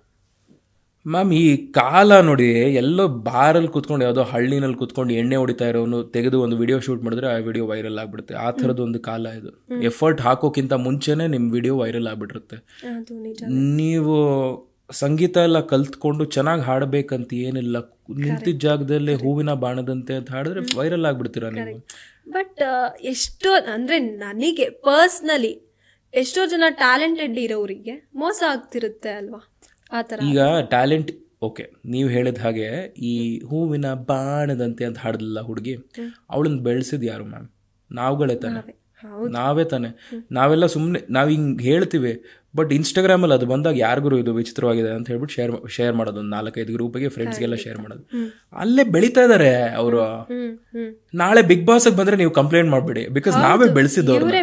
ಹೌದು, ಇದೇ ಒಬ್ರು ಚೆನ್ನಾಗಿ ಹಾಡಿದ್ರೆ, ಸೂಪರ್ ಆಗಿ ಹಾಡಿದ್ರೆ ನಾವು ಜೆನ್ಯೂನ್ ಆಗಿ ಶೇರ್ ಮಾಡ್ತೀವ, ಅದೊಂದು ಪ್ರಶ್ನೆ ನಾವು ಮಾಡ್ಕೋಬೇಕಷ್ಟೆ. ಯಾರಾದ್ರೂ ಆಕ್ಚುಯಲ್ ಟ್ಯಾಲೆಂಟೆಡ್ ವ್ಯಕ್ತಿಗಳು ಬಂದಾಗ, ಅವ್ರ ಹಾಡುಗಳು ಬಂದಾಗ ನಾವು ಲೈಕ್ ಮಾಡ್ತೀವಿ, ಹಾರ್ಟ್ ಎಲ್ಲ ಹಾಕ್ತೀವಿ, ಬಟ್ ಶೇರ್ ಮಾಡ್ತೀವಿ, ಅದನ್ನ ಸಪೋರ್ಟ್ ಮಾಡ್ತೀವಿ, ಅದು ಯೋಚನೆ ಮಾಡ್ಕೋಬೇಕು. ಬಿಕಾಸ್ ನಮ್ಮಲ್ಲೇ ಇರೋದು, ನಾವೇ ಬೆಳೆಸೋದು, ನಾವೇ ಇಳಿಸೋದು. ಸೊ ನಾವು ಸ್ವಲ್ಪ ಸ್ಮಾರ್ಟ್ ಆಗಿ ಟ್ಯಾಲೆಂಟೆಡ್ ಅವ್ರನ್ನು ಬೆಳೆಸೋಣ ಅಂತ ಹೇಳ್ತಾ ಇರೋದು, ಅಲಾಂಗ್ ವಿತ್ ದಮ್. ಈಗ ಅವ್ರು ಫೇಮಸ್ ಆಗ್ಬಿಟ್ಟಿದ್ದಾರೆ ಅಂತ ನಾವೇನು ಮಾಡೋಕ್ಕಾಗಲ್ಲ. ಕ್ರಿಂಜ್ ಇರೋರು ಫೇಮಸ್ ಆಗಿದ್ದಾರೆ ಅಂತ, ಬಿಕಾಸ್ ನಮಗೂ ಟೈಮ್ ಪಾಸ್ ಬೇಕು. ನಾವು ಇಡೀ ದಿನ ಆಫೀಸು, ಬಾಸು ಅಂತೆಲ್ಲ ನೋಡ್ಬಿಟ್ಟು ಸುಸ್ತಾಗ್ಬಿಟ್ಟಿರುತ್ತೆ. ಫೋನ್ ಬಂದು ಓಪನ್ ಮಾಡಿದಾಗ ಹಲೋ ಫ್ರೆಂಡ್ಸ್, ಬನ್ನಿ ಫ್ರೆಂಡ್ಸ್ ಅಂತ ಯಾರಿಗೂ ಇದು ತಿಕ್ಕಲಂಗೆ ಹುಚ್ಚುಚ್ಚಂಗೆ ಆಡ್ತಿರಲ್ಲಪ್ಪ ಅಂತ ಹೇಳಿ ನೋಡ್ಬಿಟ್ಟು ಏನೋ ನಗ್ತೀವ, ಒಂದು 10 ನಿಮಿಷ ನಗ್ತೀವಿ, ಬಿಟ್ಬಿಡ್ತೀವಿ ನಾವು ಅದನ್ನು. ವಿ ಮೂವ್ ಆನ್ ಹೆಡ್ ಅಂತ. ಅದಕ್ಕೊಂದು ಸಣ್ಣ ಬೈಟ್ ಡೋಸೇಜು ಆ ಕ್ರಿಂಜ್ ವ್ಯಕ್ತಿಯಿಂದ ಸಿಗ್ತಾ ಇದೆ ನಮಗೆ. ಆ ಕ್ರಿಂಜ್ ವ್ಯಕ್ತಿ ಬೆಳೀತಾ ಇದ್ದಾನೆ ನಮ್ಮಿಂದ. On the other hand, I am just saying talented ವ್ಯಕ್ತಿಗಳನ್ನು ಫಾಲೋ ಮಾಡಿ ಅವ್ರನ್ನು ಬೆಳೆಸಿ ಈಕ್ವಲಿ ಅಂತ ಹೇಳ್ತಾ ಇರೋದು. ಬೆಳೆಯೋಕ್ಕೆ ಎಲ್ರಿಗೂ ಅವಕಾಶ ಇದೆ. ಆ್ಯಂಡ್ ಎಲ್ಲರೂ ಎಲ್ಲ ಕ್ಯಾಟಗರಿ ಆ್ಯಕ್ಟ್ರಸ್. ಈಗ ಸಿನಿಮಾ ಅಂತ ಬಂದಾಗ ಮಾಸ್ ಕ್ಯಾಟಗರಿನಲ್ಲಿ ಕೆಲವು ಜನ ಇದ್ದಾರೆ, ಲವರ್ಸ್ ಕ್ಯಾಟಗರಿ, ರೊಮ್ಯಾಂಟಿಕ್ ಕ್ಯಾಟಗರಿ ಕೆಲವು ಜನ ಬರೀ ಕಾಮಿಡಿ ಆ್ಯಕ್ಟರ್ಸ್, ಇನ್ನು ಕೆಲವು ಜನ ನಾನು ಬಂದು ಆ್ಯಕ್ಟಿಂಗ್ ಮಾಡ್ತೀನಿ, ಇಷ್ಟ ಇದ್ರೆ ನೋಡಿ ಅಂತ ಥಿಯೇಟರ್ ಎಲ್ಲ ಖಾಲಿ ಹೊಡಿತಾ ಇರುತ್ತೆ. ಸೊ ಎಲ್ಲ ಕ್ಯಾಟಗರಿನಲ್ಲೂ ಜನ ಇರ್ತಾರೆ. ಅದೇ ಥರ ಸೋಷಿಯಲ್ ಮೀಡಿಯಾನಲ್ಲೂ ಎಲ್ಲ ಕ್ಯಾಟಗರೀಸ್, ಎಲ್ಲ ಜಾನರ್ಸು ಇರುತ್ತೆ ಅಂತ. ಸೊ ಎಲ್ಲರನ್ನೂ ಈಕ್ವಲ್ ಆಗಿ ಬೆಳೆಸೋಣ. ಇವ್ರೊಬ್ರು ಬೆಳೆದು ಬಿಡಿದಾರೆ, ಇವ್ರು ಕಮ್ಮಿ ಬೆಳೆದಿದ್ದಾರೆ ಅಂತ ಹೇಳಿದ್ರೆ ಅದು ನಮ್ಮ ಮೇಲೆ ಇರೋದು. ಸೊ ಸ್ಮಾರ್ಟಾಗಿ ನಾವು ಯೋಚನೆ ಮಾಡೋಣ ಅದ್ರ ಬಗ್ಗೆ ಅಂತ ಹೇಳ್ತಾ ಇರೋದು. ಬಟ್ ನೀವು ಕೇಳಿದ ಪ್ರಶ್ನೆಗೆ ಉತ್ತರ, ಯಾರಾದರೂ ಶುರು ಮಾಡಬೇಕು ಅಂತ ಬಂದಾಗ I would still suggest content ನೋಡಿ, ಒಳ್ಳೆ ಕಾಂಟೆಂಟ್ನ ಕನ್ಸ್ಯೂಮ್ ಮಾಡಿ. ಈಗ ಹುಚ್ ಕಾಂಟೆಂಟ್, ಕ್ರಿಂಜ್ ಕಾಂಟೆಂಟ್ ಬರ್ತಾ ಇದೆ, ಇದು ನೋಡೋಕ್ಕೆ ಇಷ್ಟ ಇಲ್ಲ, ಆದರೂ ಬರ್ತಾ ಇದೆ ನನ್ನ ಫೀಡಲ್ಲಿ ಅಂದರೆ ನಾಟ್ ಇಂಟ್ರೆಸ್ಟೆಡ್ ಅಂತ ಹೊಡೀರಿ, ಒಂದು 2-3 ಸಲ ಹೊಡೀರಿ. ನಿಮಗೆ ಏನು ಇಷ್ಟ ಇದೆಯೋ ಅದು ಸರ್ಚ್ ಮಾಡಿ ನೋಡಿ, ಅದೇ ಥರ ತೋರಿಸುತ್ತೆ next 2-3 times. First step influence ಆಗೋದು, ಯಾವ ಥರದ ಕಾಂಟೆಂಟ್ ನಾವು ನೋಡ್ತಾ ಇದ್ದೀವಿ ಅಂತ. ನಾವು ಈಗ ಬರೆಯೋಕ್ಕಿಂತ ಮುಂಚೆ ಓದಬೇಕು ಅಂತ ಹೇಳ್ತಾರಲ್ವ, ಅದೇ ಥರ ಯಾವ ಥರದ ಕಾಂಟೆಂಟ್ ಇನ್ಫ್ಲೂಯೆನ್ಸ್ ಆಗ್ತಾ ಇದ್ದೀವಿ. ಅದಾದಮೇಲೆ ನೀವು ಕಾಂಟೆಂಟ್ ಕ್ರಿಯೇಟ್ ಮಾಡೋದು ಬೇಕಿಲ್ಲ, ಫಸ್ಟು ಒಳ್ಳೊಳ್ಳೆ ಕಾಂಟೆಂಟ್ಗಳನ್ನು ನೋಡಿ, ಜನರ ಜೊತೆ ಮಾತಾಡಿ, ಈ ಥರ ಕಾಂಟೆಂಟು ಹಿಂಗಿದೆ, ಈ ಥರ ಇದೆ ಅಂತ ನಿಮ್ಮ ಯೋಚನೆಗಳನ್ನು ಆಚೆ ಹಾಕಿ. That is the second step where you expression. First research, second expression, just ಹೇಳೋದು, ಅದ್ರ ಬಗ್ಗೆ ಮಾತಾಡೋದು, ಮಾತುಕತೆ ನಡೆಯೋದು ಅಂತ. ಆ ಮಾತಾಡ್ತಾ ಇರ್ಬೇಕಾದ್ರೆ ಯಾರೋ ಇನ್ನೊಬ್ರು ಇನ್ಪುಟ್ಸ್ ಕೊಡ್ತಾರೆ, ಅಲ್ಲಿ ಸ್ವಲ್ಪ ರಿಸರ್ಚ್ ಆಗುತ್ತೆ. ಆಮೇಲೆ ಹೋಗ್ತಾ ಹೋಗ್ತಾ ನಿಮ್ಮ ಮಾತನ್ನು ಇಂಪ್ರೂವ್ ಮಾಡ್ಕೊಳಕ್ಕೆ ಟ್ರೈ ಮಾಡಿ. ನಾನು ನ್ಯಾಚುರಲಾಗಿ ಮಾತಾಡೋಕ್ಕಾಗಲ್ಲ ನನಗೆ, ಅಂದರೆ ಪಟ್ಟಂತ ಪ್ರಶ್ನೆ ಕೇಳಿಬಿಟ್ರೆ ನಂಗೆ ಏನು ಹೇಳೋಕ್ಕಾಗಲ್ಲ ಅಂತ ಇರೋರು ಸುಮ್ಮನೆ ಸ್ಕ್ರಿಪ್ಟ್ ಮಾಡ್ಕೊಳ್ಳಿ. I am just saying okay ಸರಿ, ನಿಮಗೆ ಮಾತು ಬರಲ್ಲ, ಐ ಅಂಡರ್ಸ್ಟ್ಯಾಂಡ್, ಒಂದು 30 ಸೆಕೆಂಡ್ ಸ್ಕ್ರಿಪ್ಟ್ ಬರೀರಿ, ಏನೋ ಒಂದು ಸ್ಕ್ರಿಪ್ಟ್ ಬರೋದು. ಆ ಸ್ಕ್ರಿಪ್ಟ್ ನೋಡಿಬಿಟ್ಟು ಅದೊಂದು ಚೆನ್ನಾಗಿ ನೋಡಿಕೊಂಡು ಓಕೆ ಇದ್ರ ಪ್ರಕಾರ ನಾನು ಮಾತಾಡ್ತೀನಿ ಅಂತ ಹೇಳ್ಬಿಟ್ಟು ಒಂದು ಕ್ಯಾಮ್ರಾ ಮುಂದೆ ಕೂತ್ಕೊಂಡು ಮಾತಾಡಿ. ಒಂದು ಎಕ್ಸ್ಪೀರಿಯನ್ಸ್ ಅಷ್ಟೇ, ನಿಮಗೆ ಒಂದು ಎಕ್ಸಸೈಸ್ ಅಷ್ಟೇ. ಕಂಪ್ಲೀಟ್ಲಿ ಮಾತಾಡಬೇಕು ಅಂತ ಬಂದಾಗ ಭಾಷೆ ಬರಲ್ಲ, ಓದಬೇಕು, ಪುಸ್ತಕಗಳು ಓದಬೇಕು ಅಥವಾ ಸಿನಿಮಾಗಳು ನೋಡಬೇಕು, ಅಥವಾ ಎಲ್ಲರ ಜೊತೆ ಮಾತಾಡಿಸ್ಬೇಕು, ಚೆನ್ನಾಗಿ ಸೋಷಲೈಟಾಗಿ ಎಲ್ಲರ ಜೊತೆ ಮಾತಾಡಬೇಕು, ಆ ಥರದ್ದಿದ್ದು. ಆ್ಯಂಡ್ ಒಂದು ಕಾಂಟೆಂಟ್ ತೊಗೊಂಡಾಗ ಯಾರ್ಯಾರಿಗೆ ಯಾವ್ಯಾವ ಥರ ಯೋಚನೆ ಇರುತ್ತೆ ಅಂತ.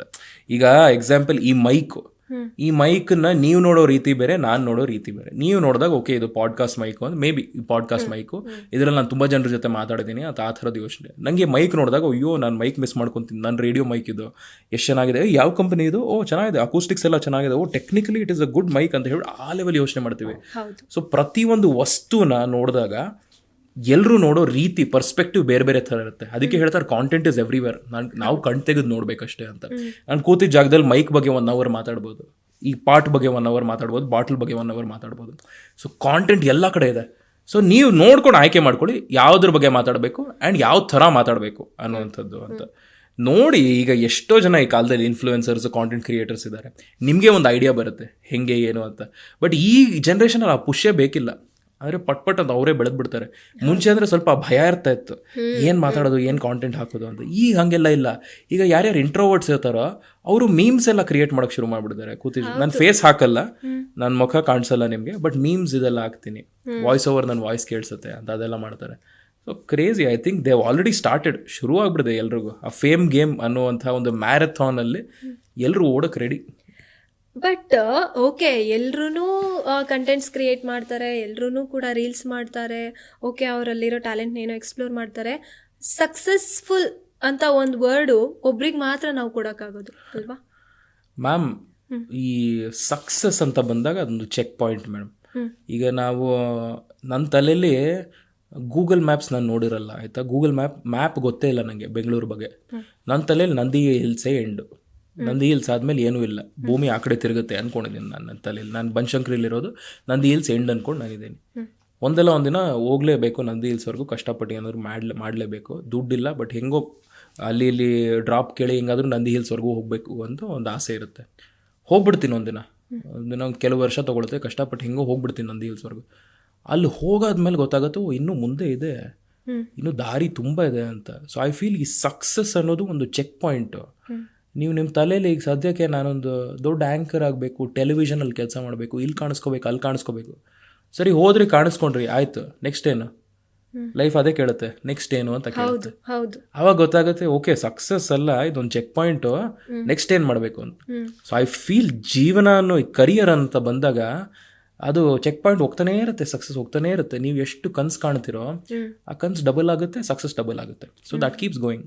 ಐ ಫೀಲ್ ನಿಮ್ಮ ಪರ್ಸ್ನಲ್ ಲೈಫಲ್ಲಿ ನೀವು ಮಾಡುವಂತಹ ಕೆಲಸದ ಜೊತೆ ಎಷ್ಟು ಸ್ಯಾಟಿಸ್ಫೈಡ್ ಆಗಿದ್ದೀರಾ, ಸ್ವಲ್ಪ ಪೀಸ್ ಆಫ್ ಮೈಂಡ್ ಇದೆಯಾ, ಎಂಡ್ ಆಫ್ ದ ಡೇ ವಾಪಸ್ ಮನೆಗೆ ಹೋದಾಗ ಚೆನ್ನಾಗಿ ನಿದ್ದೆ ಬರ್ತಾ ಇದೆಯಾ ಅಥವಾ ಬರ್ತಾ ಇಲ್ವಾ? ನಿದ್ದೆ ಬಂದರೆ ಓಕೆ ಸಕ್ಸಸ್ ರೀಚ್ ಆಗಿದ್ದೀರಾ, ಪರ್ಸ್ನಲಿ ಮೆಂಟಲಿ ಸಕ್ಸಸ್ ರೀಚ್ ಆಗಿದ್ದೀರಾ ಅಂತ.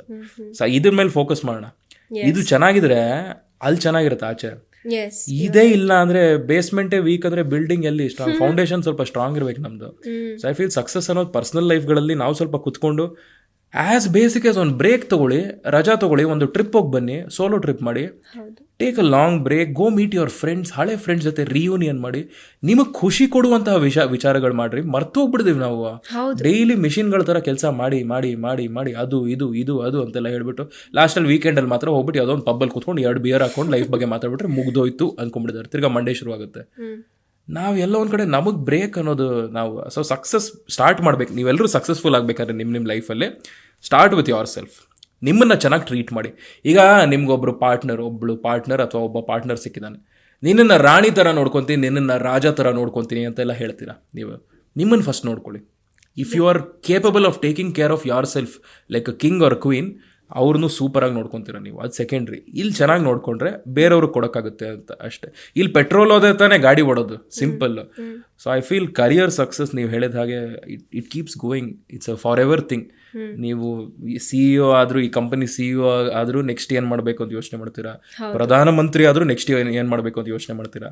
ಅದು ಓಡ್ತಾನೆ ಇರುತ್ತೆ ಮ್ಯಾಮ್, ಅದು ನಿಲ್ಲಲ್ಲ. ಸೊ ಸಕ್ಸಸ್ ಅನ್ನೋದು, ಸೊ ಇಲ್ಲಿ ತೃಪ್ತಿ ಇದೆಯಾ, ನಾನೇನೋ ಮಾಡ್ತಾ ಇದ್ದೀನಿ, ಸೊ ಅದು yes you are right. So okay, ಈ ಬಿಗ್ ಬಾಸ್ ನಿಮಗೆ ಮುಂಚೆಯಿಂದ ಬಿಗ್ ಬಾಸ್ ಇಷ್ಟ ಆಯ್ತಾ, ಇಷ್ಟ ಇರಲಿಲ್ವಾ? ನಾನು ಇದನ್ನು ಕೇಳಲೇಬೇಕು. I don't know whether it is right or wrong asking its. ಅಂದರೆ ಕ್ರಿಂಜ್ ಅಂತ ಸರ್ ನಿಮಗೆ ಟಾಂಗ್ ಕೊಡ್ತಾ ಇದ್ರೆ ಅದು ಏನಕ್ಕೆ ಅಂತ ನಂಗೆ ಸೀರಿಯಸ್ಲಿ ನಂಗೆ ನೋಡಿರಲಿಲ್ಲ. ನೀವು ಸರ್ ಕಾನ್ವರ್ಸೇಷನ್ ಮಾಡಿರೋದು ಕ್ರಿಂಜ್ ಶೋ ಅಂದಿದ್ದೆ ನಾನು. ಹಾ ಅದೇ ಯಾಕೆ ಈಗ ಹೇಳ್ತಿದ್ದಾರೆ ಮೇ ಬಿ ಅನ್ಕೊಂಡೆ ಅವಾಗ. ಓಕೆ ಹೇಳಿದ್ರೇನು ನಾ ಹೇಳಿದ್ದೆ. ಸರಿ ಮುಂದೆನೆ ಹೇಳಿದ್ರಾ? ಹೌದು, ಅಂದ್ರೆ ಒಂದು ಸುಳ್ಳು ಹೇಳಕ್ ಇಷ್ಟ ಇಲ್ಲ, ಇದ್ದಿದ್ದಂಗೆ ಮುಖದ ಮೇಲೆ ಹೊಡೆದಂಗೆ ಹೇಳೋದು ನನ್ನ ಒಂದು ವ್ಯಕ್ತಿತ್ವ. ನಾರ್ಮಲ್ ಆಗಿ ಮಾತಾಡ್ತಾ ಇರ್ಬೇಕಾದ್ರೆ ಸರ್ನ ನೋಡಿದಾಗ ಸರ್ ಅದೇ ತುಂಬಾ ಪ್ರೀತಿ, ನಂಗೆ ತುಂಬಾ ಇಷ್ಟ, ತುಂಬಾ ಅಭಿಮಾನ ಗೌರವ ಎಲ್ಲ ಇದೆ. ಅವ್ರ ಮುಂದೆ ಸುಳ್ಳು ಹೇಳಕ್ಕಂತೂ ಇದಿಲ್ಲ. ಸೊ ಹಿಂಗೆ ಮಾತಾಡ್ತಾ ಇರ್ಬೇಕಾದ್ರೆ ಅವ್ರಿಗೆ ಗೊತ್ತು ನಾನು ಕಾಂಟೆಂಟು ಇದೆಲ್ಲ ಮಾಡ್ತೀನಿ ಅಂತ. ಬಿಗ್ ಬಾಸ್ ಬಗ್ಗೆ ಏನೇನು ಟ್ರೋಲ್ ಮಾಡಿದಿರಾ ಅಂತ ಕೇಳಿದ್ರು. ನಾನು ಸರ್ ಟ್ರೋಲ್ ಎಲ್ಲ ಮಾಡಿಲ್ಲ ಸರ್, ರೇಡಿಯೋನಲ್ಲಿ ತುಂಬಾ ಸ್ಟ್ರಾಂಗ್ ಒಪಿನಿಯನ್ಸ್ ಎಲ್ಲ ಹೇಳ್ತಾ ಇರ್ತೀನಿ. ಒಂದ್ಸಲ ರೇಡಿಯೋನಲ್ಲಿ ಇದು ಕ್ರಿಂಜ್ ಶೋ ಅಂತೆಲ್ಲ ಹೇಳ್ಬಿಟ್ಟೆ. ಕ್ರಿಂಜ್ ಶೋ ಅಂತ ಕೇಳಿದ್ರು 2 ಸಲ. ಅಂದ್ರೆ ನೀವು ಸರ್ದು ಇಂಟರ್ವ್ಯೂ ಮಾಡ್ತಿದ್ರಲ್ಲ ಅವಾಗ ಆಗಿದ್ದ ಇದು? ಇಲ್ಲ ನನ್ನ ರೇಡಿಯೋ ಶೋನಲ್ಲಿ ನಾನು ಕುತ್ಕೊಂಡು ಮಾತಾಡ್ತಾ ಇರ್ಬೇಕಾದ್ರೆ ನಾನ್ ಕ್ರಿಂಜ್ ಶೋ ಅಂತ ಹೇಳಿದ್ದು. ಅದು ಅವ್ರಿಗೂ ಗೊತ್ತಿಲ್ಲ. ಹೇಳಿದ್ದೆ ಅವಾಗ ಸ್ಟೇಜ್ ಮೇಲೆ ಲಾಂಚ್ ದಿನ, ಗ್ರ್ಯಾಂಡ್ ಲಾಂಚ್ ದಿನ, ನನ್ನ ಮನೆ ಒಳಗೆ ಕಳ್ಸೋಕ್ಕಿಂತ ಮುಂಚೆ ನನ್ನ ಮಾತಾಡಿಸ್ತಾರಲ್ವಾ ಅವರು, ಅವಾಗ ಕ್ರಿಂಜ್ ಶೋ ಅಂತ, ಇದು ಕ್ರಿಂಜ್ ಶೋ ಅಂತ ಹೇಳಿದ್ದೆ ಅಂತ ಹೇಳಿದೆ. ಕ್ರಿಂಜ್ ಶೋನಾ? ಹೌದಾ, ಆ ಕ್ರಿಂಜ್ ಶೋಗೆ ನೀವೇ ಬರ್ತೀರಾ ಅಂತ ಹೇಳಿದೆ. ಸರ್ ನೋಡಿ, ಕ್ರಿಂಜ್ ಅನ್ನೋದು ಕೆಟ್ಟದಲ್ಲ, ಕ್ರಿಂಜ್ ಅನ್ನೋದು ನೆಗೆಟಿವ್ ಅಲ್ಲ. ಐ ಆಮ್ ಜಸ್ಟ್ ಸೇಯಿಂಗ್, ಕ್ರಿಂಜೇ ಓಡ್ತಾ ಇರೋದು, ಕ್ರಿಂಜೇ ಟ್ರೆಂಡಿಂಗ್. ಕೆಲಸ ಬೇಕು ಅಂದ್ರೆ ಕ್ರಿಂಜು, ಮನೆ ನಡಿಬೇಕು ಅಂದ್ರೆ ಕ್ರಿಂಜು, ಊಟ ಮಾಡಬೇಕು ಅಂದ್ರೆ ಕ್ರಿಂಜು, ನಿದ್ದೆ ಮಾಡ್ಬೇಕಂದ್ರೆ ಕ್ರಿಂಜೇ ಟ್ರೆಂಡಿಂಗ್. ಆ ಕ್ರಿಂಜ್ ಫೆಸ್ಟಲ್ಲಿ ನಾನು ಭಾಗಿಯಾಗಿರ್ತೀನಿ ಸರ್. ನಂಗೆ ಇದ್ರ ಮೂಲಕ ಆಪರ್ಚುನಿಟೀಸ್ ಬರುತ್ತೆ ಲೈಫಲ್ಲಿ ಅಂತ ಹೇಳ್ಬಿಟ್ಟು ಹಂಗೆ ಓಕೆ ಸರಿ ನೋಡೋಣ ಅಂತೆಲ್ಲ ಹೇಳ್ಬಿಟ್ಟು, ನೋಡೋಣ ನೀವೇನ್ ಮಾಡ್ತೀರಾ ಅಂತೆಲ್ಲ ಹೇಳ್ಬಿಟ್ಟು ಆ ರೀತಿ ಶುರುವಾಗಿದ್ದು. ಅದೊಂದು ಕಾನ್ವರ್ಸೇಷನ್ ಆಯ್ತು. But I think he also took it in a very graceful manner. ತುಂಬಾ ಜೆನ್ಯೂನ್ ಆಗಿ, ಒಬ್ಬ ವೆರಿ ಜೆಂಟಲ್ಮೆನ್ ಆಗಿ ತುಂಬಾ ಚೆನ್ನಾಗಿ ತಗೊಂಡ್ರು ಅದನ್ನ. ಬಿಕಾಸ್ ನಮ್ಮಂಥವ್ರು ಎಷ್ಟೋ ಸಾವಿರಾರು ಜನ ಬೇರೆ ಬೇರೆ ವ್ಯಕ್ತಿತ್ವ ಹಿಡ್ಕೊಂಡ್ ಬಂದಿರ್ತೀವಿ. ಅಂಡ್ ನಮ್ಮ ಅಭಿಪ್ರಾಯಗಳು ತುಂಬಾ ಸ್ಟ್ರಾಂಗ್ ಇರುತ್ತೆ, ಪವರ್ಫುಲ್ ಇರುತ್ತೆ. ಒಬ್ಬೊಬ್ರು ಒಂದೊಂಥರ ಹೇಳ್ಬೋದು. ಅದು ಎಲ್ಲದನ್ನ ತಗೋಬೇಕು ಅಂದ್ರೆ ಒಂದು ಬಿಗ್ ಹಾರ್ಟೆಡ್ ವ್ಯಕ್ತಿ, ಸ್ವಲ್ಪ ಶಿವರಸ್ ಆಗಿರ್ಬೇಕು ಅಂತ ಒಂದು ವೇದಿಕೆನಲ್ಲಿ ಅಂತ. ಬಿಕಾಸ್ ಯಾರು ಕೋಪ ಬಂದ್ಬಿಡುತ್ತೆ ಅದು, if it was someone else, ಏನ್ ಹೆಂಗ್ ಕ್ರಿಂಜ್ ಅಂತ ಕರಿತೀಯ ಅಂತ. ಅವ್ರು ತುಂಬಾ ಚೆನ್ನಾಗಿ ಹೇಳಿದ್ರು. ಅವರು, ನೀವು ಎಂಥದೇ ಒಪಿನಿಯನ್ಸ್ ಕಡೆ, we are very open to all opinions sir, ಏನೇ ಹೇಳಿ ಸರ್ ನೀವು ಅಂತ. ಅಲ್ಲಿಂದ ಶುರುವಾಗಿದ್ದು ಆ ಒಂದಿದು. ಸೊ ಒಂದು ಹೊಸ ಅಭಿಮಾನ, ರೆಸ್ಪೆಕ್ಟ್ ಶುರುವಾಯ್ತು ಅವ್ರ ಮೇಲೆ. ಅದಾದ್ಮೇಲೆ ಸೇಯಿಂಗ್ ದಟ್ ಈ ವ್ಯಕ್ತಿ ನಾನು ನೋಡಿದ್ದೀನಿ, ನಿರೂಪಣೆ ಮಾಡೋದು ನೋಡಿದ್ದೀನಿ, ಸಿನಿಮಾಗಳಲ್ಲಿ ನೋಡಿದ್ದೀನಿ, ಇಂಟರ್ವ್ಯೂಸ್ ಅಲ್ಲಿ ನೋಡಿದ್ದೀನಿ, ಇಂಟರ್ವ್ಯೂ ಮಾಡಿದ್ರಿ ಅದಕ್ಕಿಂತ ಮುಂಚೆ, ಕಾಂಟೆಂಟ್ ಎಲ್ಲ ಮಾಡಿದ್ದೀನಿ. ಬಟ್ ಈಗ ಆಸ್ ಅ ಪರ್ಸನ್ ಗೊತ್ತಾಗ್ತಾ ಇದೆ ಸ್ಟೇಜ್ ಮೇಲೆ ಮಾತಾಡಿದಾಗ ಅಂತ. ಸೊ ಯಾವತ್ತು ಯಾರು 12 ಸೀಸನ್ ಆಗಿದೆ, ಯಾರು ಬಂದು ಕ್ರಿಂಜ್ ಗಿಂಜ್ ಅಂತೆಲ್ಲ ಹೇಳಲಿಲ್ಲ ಈ ಕಾರ್ಯಕ್ರಮದ ಬಗ್ಗೆ. ಹೆಂಗೆ ಇವನ್ ಏನ್ ಗುರು ಬಂದಿದ್ದೆ ಹಿಂಗೆ ಹೇಳ್ಬಿಟ್ನಲ್ಲ ಅಂತ. ಇಷ್ಟ ಆರಾಮಾಗಿ ರಿಸೀವ್ ಮಾಡಿದ್ರು ಅಲ್ವಾ. ಅಂಡ್ ಅದಾದ ತಕ್ಷಣ ನಿಮ್ಮನ್ನ ನೆಗೆಟಿವ್ ಆಗಿ ಅವರು ಏನು ಮಾತಾಡ್ಸಿಲ್ಲ. ಎಷ್ಟು ಚೆನ್ನಾಗಿದ್ದಾರೆ ನಿಮ್ ಜೊತೆ. ಅದು ಅಂದ್ರೆ ಒಂದು ಡಿಬೇಟಬಲ್ ಕಾನ್ವರ್ಸೇಷನ್. ಅದು ಐ ಥಿಂಕ್ ವಾರದ ಕತೆ ಬಂದಾಗ್ಲೂ ಅಷ್ಟೇ ಅದನ್ನ ಕೇಳಿದ್ರು. ತುಂಬಾ ಸಲ ಮಾತುಕತೆ ನಡೆಯಿತು. ಆ ಟೆಲಿಕಾಸ್ಟ್ ಇನ್ನೂ ಸ್ವಲ್ಪ ಕಮ್ಮಿ ಮಾಡಿದ್ರು, ಬಟ್ ಇನ್ನೂ ಜಾಸ್ತಿ ಮಾತಾಡಿದ್ವಿ ನಾವು ಆಕ್ಚುಲ್ ಆಗಿ ಅಲ್ಲಿ ಕುತ್ಕೊಂಡು ಮಾತಾಡ್ತಾ ಇರ್ಬೇಕಾದ್ರೆ. So we had A longer conversation ಇದ್ರ ಬಗ್ಗೆ ಮಾತಾಡ್ತಾ ಇರ್ಬೇಕಾದ್ರೆ. ಸೊ ಎಷ್ಟು ಚೆನ್ನಾಗಿ ಒಂದು ಶಾಲೆಯ ಪ್ರಿನ್ಸಿಪಲ್ ತರ ಕುತ್ಕೊಂಡು ಅರ್ಥ ಮಾಡಿಸ್ತಾರೆ. ಹುಚ್ಚರ ಸಂತೆ ಅದು. ಫಸ್ಟ್ ಆಫ್ ಆಲ್ ಒಬ್ಬೊಬ್ರು ಒಂದೊಂದ್ ತರ ಇರ್ತೀವಿ. ಅಲ್ಲಿ ಅವ್ರು ಬಂದು ಮಾತಾಡಿದಾಗ ಓಕೆ, ಮನುಷ್ಯತ್ವದಲ್ಲಿ ಒಂದು ಹೋಪ್ ಇದೆ ಅನ್ಸುತ್ತೆ ಅವ್ರನ್ನ ನೋಡಿದಾಗ. ಅಷ್ಟು ಚೆನ್ನಾಗಿ ಸ್ಪಷ್ಟವಾಗಿ ಅರ್ಥ ಮಾಡಿಸ್ತಾರೆ, ಬೈಯಲ್ಲ. ಒಂದು 2-3 ಎಕ್ಸಾಂಪಲ್ ಉದಾಹರಣೆಗಳು ಕೊಟ್ಬಿಟ್ಟು, ಹಿಂಗಿದ್ರೆ ನೀವೇನ್ ಮಾಡ್ತಾ ಇದ್ರಿ ಅಂತ ಹೇಳ್ಬಿಟ್ಟು ನಮ್ಮಿಂದಾನೇ ಆಚೆ ತರಿಸುವಂತಹ ಒಂದು ಪ್ರಯತ್ನ ಸೂಪರ್ ಆಗಿ ಮಾಡ್ತಾರೆ ಅವರು. ಮೀರ್ಸಕ್ಕೆ ಆಗಲ್ಲ. ಅಂಡ್ ಅವ್ರಿಗೆ ಅದು ಹೇಗೆ ಸಾಧ್ಯ ಅಂತ ಅಲ್ಲ, ಅವ್ರಿಗೆ ಅಷ್ಟೊತ್ತು ನಿಂತೇ ಇರ್ತಾರ ಅವರು. ನಿಂತಿರ್ತಾರೆ, ನಡ್ಕೊಂಡು ಹೋಗ್ತಾರೆ, ಕುತ್ಕೊಂತಾರೆ, ಸ್ವಲ್ಪ ಹೊತ್ತು ಅಲ್ಲಿ ಸ್ಟೇಜ್ ಮೇಲೆ ಕುತ್ಕೊಂತಾರೆ, ಸೈಡಲ್ಲಿ ನಿಂತ್ಕೊಂಡ್ ಮಾತಾಡ್ತಾರೆ. ಬಟ್ ಏನ್ ಓಡಾಡ್ತಾನೆ ಇರ್ತಾರೆ. ಅವ್ರಿಗೆ ಹೇಗ್ ಸಾಧ್ಯನೋ ಇಲ್ಲೋ ಗೊತ್ತಿಲ್ಲ, ಬಟ್ ಅವರಿಂದ ಮಾತ್ರ ಸಾಧ್ಯ. ಅದು ಬೇರೆ ಯಾರು ಆ ಥರ ರೀಪ್ಲೇಸ್ ಮಾಡೋಕ್ಕಾಗಲ್ಲ. ಬಿಕಾಸ್ ಇವರು ಐ ಡೋಂಟ್ ನೋ, ಅದು ಏನದು ಇನ್ ಇಯರ್ ಮೈಕ್ ಅಂತ ಹೇಳ್ತಾರೆ, ಇವ್ರು ಟಾಕ್ ಬ್ಯಾಕ್ ತಗೊಂತಾರ ಅಂತಾನೂ ಗೊತ್ತಿಲ್ಲ ಇವರು, ಸುದೀಪ್ ಸರ್. ಅಂದ್ರೆ ರಿಸರ್ಚ್ ಟೀಮ್ ಇಷ್ಟೆಲ್ಲ ಹೇಳಿರುತ್ತೆ, ಇದೆಲ್ಲ ಆಗಿರುತ್ತೆ ಅಂತೆಲ್ಲ ಹೇಳ್ಬಿಟ್ಟು ರಿಸರ್ಚ್ ಎಲ್ಲ ಮಾಡ್ತಾರೆ. ಬಟ್ ಆನ್ ಸ್ಪಾಟ್ ನಿಂತ್ಕೊಂಡು ನೀವು ಆರ್ಗ್ಯೂ ಮಾಡಬೇಕು, ಒಬ್ಬರ ಜೊತೆ ಒಂದು ಪಾಯಿಂಟ್ ಪ್ರೂವ್ ಮಾಡಬೇಕು ಅಂತ ಬಂದಾಗ ಇಟ್ ಇಸ್ ಕಂಪ್ಲೀಟ್ಲಿ ಹಿಮ್. ಯಾವುದೇ ಸ್ಕ್ರಿಪ್ಟ್ ಏನು ಬೇಕಿಲ್ಲ. ಅಯ್ಯೋ, ಅವ್ರ ಲೈಫಲ್ಲಿ ಸಾವಿರಾರು ವಿಚಾರಗಳಿರುತ್ತೆ, ಅವ್ರ ಸಿನಿಮಾ ಇರುತ್ತೆ, ಅದು ಇದು ಎಲ್ಲ ಇರುತ್ತೆ. ಅದೆಲ್ಲ ಬಿಟ್ಟು ಹಿ ಕಮ್ಸ್ ಅಂಡ್ ಇಲ್ಲಿ ನಿಂತ್ಕೊಂಡು ಮಾತಾಡ್ತಾ ಇರ್ಬೇಕಾದ್ರೆ ಪರ್ಸನಲ್ ಜೆನ್ಯೂನ್ ಕಾನ್ವರ್ಸೇಷನ್ಗಳು ಮಾತಾಡ್ತಾ ಇರ್ಬೇಕಾದ್ರೆ, ಅಂದ್ರೆ ಅವ್ರು ಮಾತಾಡ್ಬೇಕಾದ್ರೆ ಗೊತ್ತಾಗುತ್ತೆ, ಓ ಇವ್ರಿಗೆ ಆಕ್ಚುಲಿ ಗೊತ್ತು ಎಲ್ಲ, ಇವರೆಲ್ಲ ನೋಡಿದ್ದಾರೆ, he knows everything in and out ಅಂತ. ಅಷ್ಟು ಚೆನ್ನಾಗಿ ಮಾತಾಡ್ತಾ ಇರ್ಬೇಕಾದ್ರೆ ಸೊ ಅಲ್ಲೇ ಎಲ್ಲೊಂದ್ ಕಡೆ ನಮಗೆ ಕನ್ವಿನ್ಸ್ ಆಗ್ಬಿಡುತ್ತೆ, ಸೇಯಿಂಗ್ ದಟ್ ಓಕೆ, ಈ ವ್ಯಕ್ತಿನ ಬೇರೆ ಯಾರು ಮೀರ್ಸಕ್ಕಾಗಲ್ಲ ಅಂತ ಹೇಳ್ಬಿಟ್ಟು. ಅವ್ರಿಲ್ಲೇ ಕಷ್ಟ ಆ ಕಾರ್ಯಕ್ರಮ. ಗ್ರೇಟ್. ಸೊ ಇವಾಗ ಬಿಗ್ ಬಾಸ್ ಟೀಮೇ ನಿಮ್ಮನ್ನ ಅಪ್ರೋಚ್ ಮಾಡ್ತು ಅಲ್ವಾ? ಸೊ ಹೀಗೆ ಬರ್ತೀರಾ ಅಂತ. So production house reach out ಮಾಡಿದ್ದು. ಸೊ ಅವ್ರ ಕಡೆಯಿಂದ ಒಂದು ಕಾಲ್ ಬಂದಾಗ ದೇ ಸೆಡ್, ಹೀಗೆ ನಿಮ್ಮ ಕಾಂಟೆಂಟ್ನ ನಾವು ಫಾಲೋ ಮಾಡ್ಕೊಂಡು ಬರ್ತಾ ಇದ್ದೀವಿ, ನಿಮ್ಮ ಒಂದು ಪರ್ಸ್ನಾಲಿಟಿನೂ ಶೋನಲ್ಲಿದ್ರೆ ಚೆನ್ನಾಗಿರುತ್ತೆ. So we want to pitch your profile, ನೀವು ಓಕೆ ಅಂದರೆ ಇದನ್ನ ಮುಂದೆ ತೊಗೊಂಡು ಹೋಗ್ತೀವಿ. ಆವಾಗ ಅವರು ಹೋಪ್ ಎಲ್ಲ ಏನು ಇಟ್ಕೋಬೇಡಿ, ಸುಮ್ಮನೆ ಒಂದು ಟ್ರಯಲ್ ಕೊಡೋಣ ಅಂತ. ಬಿಕಾಸ್ ಪ್ರತಿಯೊಬ್ಬ ಕಂಟೆಸ್ಟೆಂಟ್ ಹಿಂದೆನೂ ಒಂದು 10 ಜನ ಇರ್ತಾರೆ ಮ್ಯಾಮ್.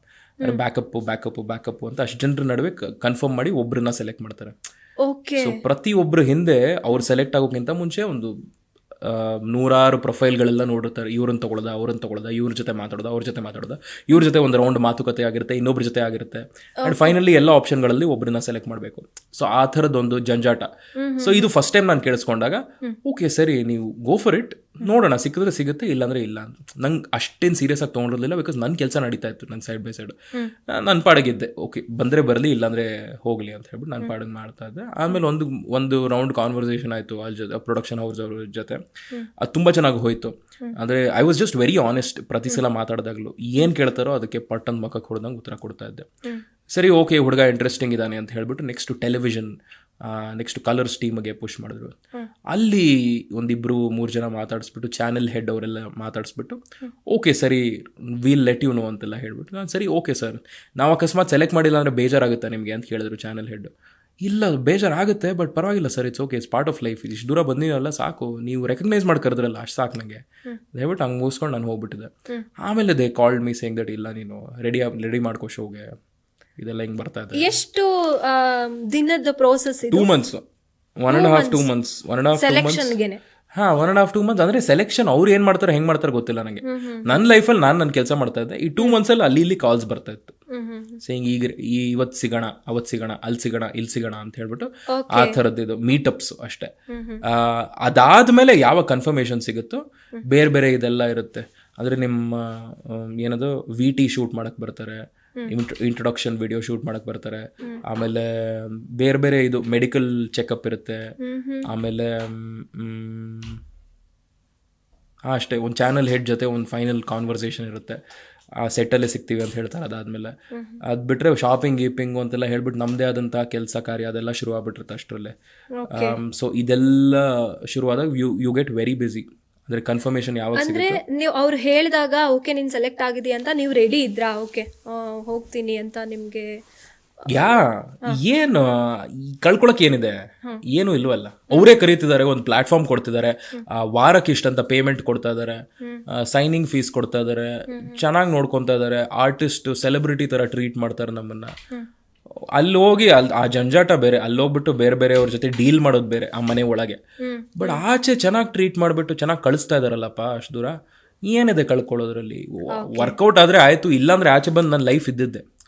ನಾವು ವರ್ಕೌಟ್ ಆಗ್ಬಿಟ್ಟು ನಾನು ಫೈನಲ್ಸ್ವರೆಗೂ ಹೋಗ್ಬಿಟ್ಟು ದೊಡ್ಡ ಹೆಸರು ಮಾಡಿಬಿಟ್ರು ನನ್ನ ಕೆಲಸದಿಂದ ಮಾತ್ರ ನಾನು ಬದುಕೋಬಹುದು. ಈ ಫೇಮ್ ಇಟ್ಕೊಂಡು ಏನು ಮಾಡೋದು? ಸರಿ ನಾನು ಫೇಮಸ್ಸು, ಎಲ್ಲೋಗಿ ಹೇಳ್ಕೊಳ್ಳಿ, ಫೇಮಸ್ ಬರ್ತೀಯ, ಸೆಲ್ಫಿ ತೊಗೊತೀಯ, ಹೋಗ್ತೀಯ, ಸರಿ ಆಯಿತು. ನಂಗೆ ಕೆಲಸ ಯಾರು ಕೊಡ್ತಾರೆ? ಎಷ್ಟೊಂದ ಕೆಲಸ ಬರುತ್ತೆ. ಓಕೆ, ಒಂದು ಸಿನಿಮಾ ಬರುತ್ತಪ್ಪ, ಒಂದು ಸೀರಿಯಲ್ ಬರುತ್ತಪ್ಪ, ಆಮೇಲೆ ನೆಕ್ಸ್ಟ್ ಏನು? ನನ್ನ ಕೆಲಸ ಮಾತ್ರ ತಾನೇ ಮುಂದೆ ತೊಗೊಂಡೋಗೋದು, ನನ್ನ ಕ್ರಿಯೇಟಿವಿಟಿ ಮಾತ್ರ ತಾನೇ ಮುಂದೆ ತೊಗೊಂಡೋಗೋದು. ಸೊ ನೀವು ಫಸ್ಟ್ ವಾರ ಬರ್ತಿರೋ ಲಾಸ್ಟ್ ವಾರ ಬರ್ತೀರೋ, ನಿಮ್ಮ ಕೆಲಸ ಮಾಡೋದು ನೀವು ಮರಿಬೇಡಿ ಅಷ್ಟೆ. Only that will take you forward ಅಂತ. ಸೊ ನನ್ನ ತಲೆಯಲ್ಲಿ ಆ ಮೈಂಡ್ ಸೆಟ್ ಇತ್ತು. ಇದು ಮುಗಿತ್ತು ಇಲ್ವೋ ಅದು ಸೆಕೆಂಡ್ರಿ, ಬಟ್ ವಾಪಸ್ ಬಂದಿದೆ, ನನ್ನ ಕೆಲಸ ನಾನು ಕಂಟಿನ್ಯೂ ಮಾಡಬೇಕು ಅನ್ನೋವಂಥದ್ದು ಅದಿತ್ತು. ಮೇ ಬಿ ಈ ಕಾರ್ಯಕ್ರಮ ಸ್ವಲ್ಪ ಕಿಚ್ ಕೊಡ್ತು, ಸ್ವಲ್ಪ ಒಂದು ಕಾನ್ಫಿಡೆನ್ಸ್ ಕೊಡ್ತು, ಜೋಶ್ ಬೆಂಕಿ ಕೊಡ್ತು, ಮಾಡ್ಬೋದು ನೀನು ಅಂತ. ಆ ಥರದ್ದೊಂದು ಇದು ಸುದೀಪ್ ಸರ್ ಜೊತೆ ಒಂದು 2-3 ಸಲ ನಿಂತ್ಕೊಂಡು ಸ್ಟೇಜಲ್ಲಿ ಮಾತಾಡಿದ್ದೀನಿ, ಫುಲ್ ಜೋಶ್ ತುಂಬಿಸ್ಬಿಟ್ಟಿದ್ದಾರೆ ಅವರು. ಸೂಪರ್. ಸೊ ಆ ರೀತಿ ಒಂದು ಒಳ್ಳೆ ಅಪ್ಗ್ರೇಡ್.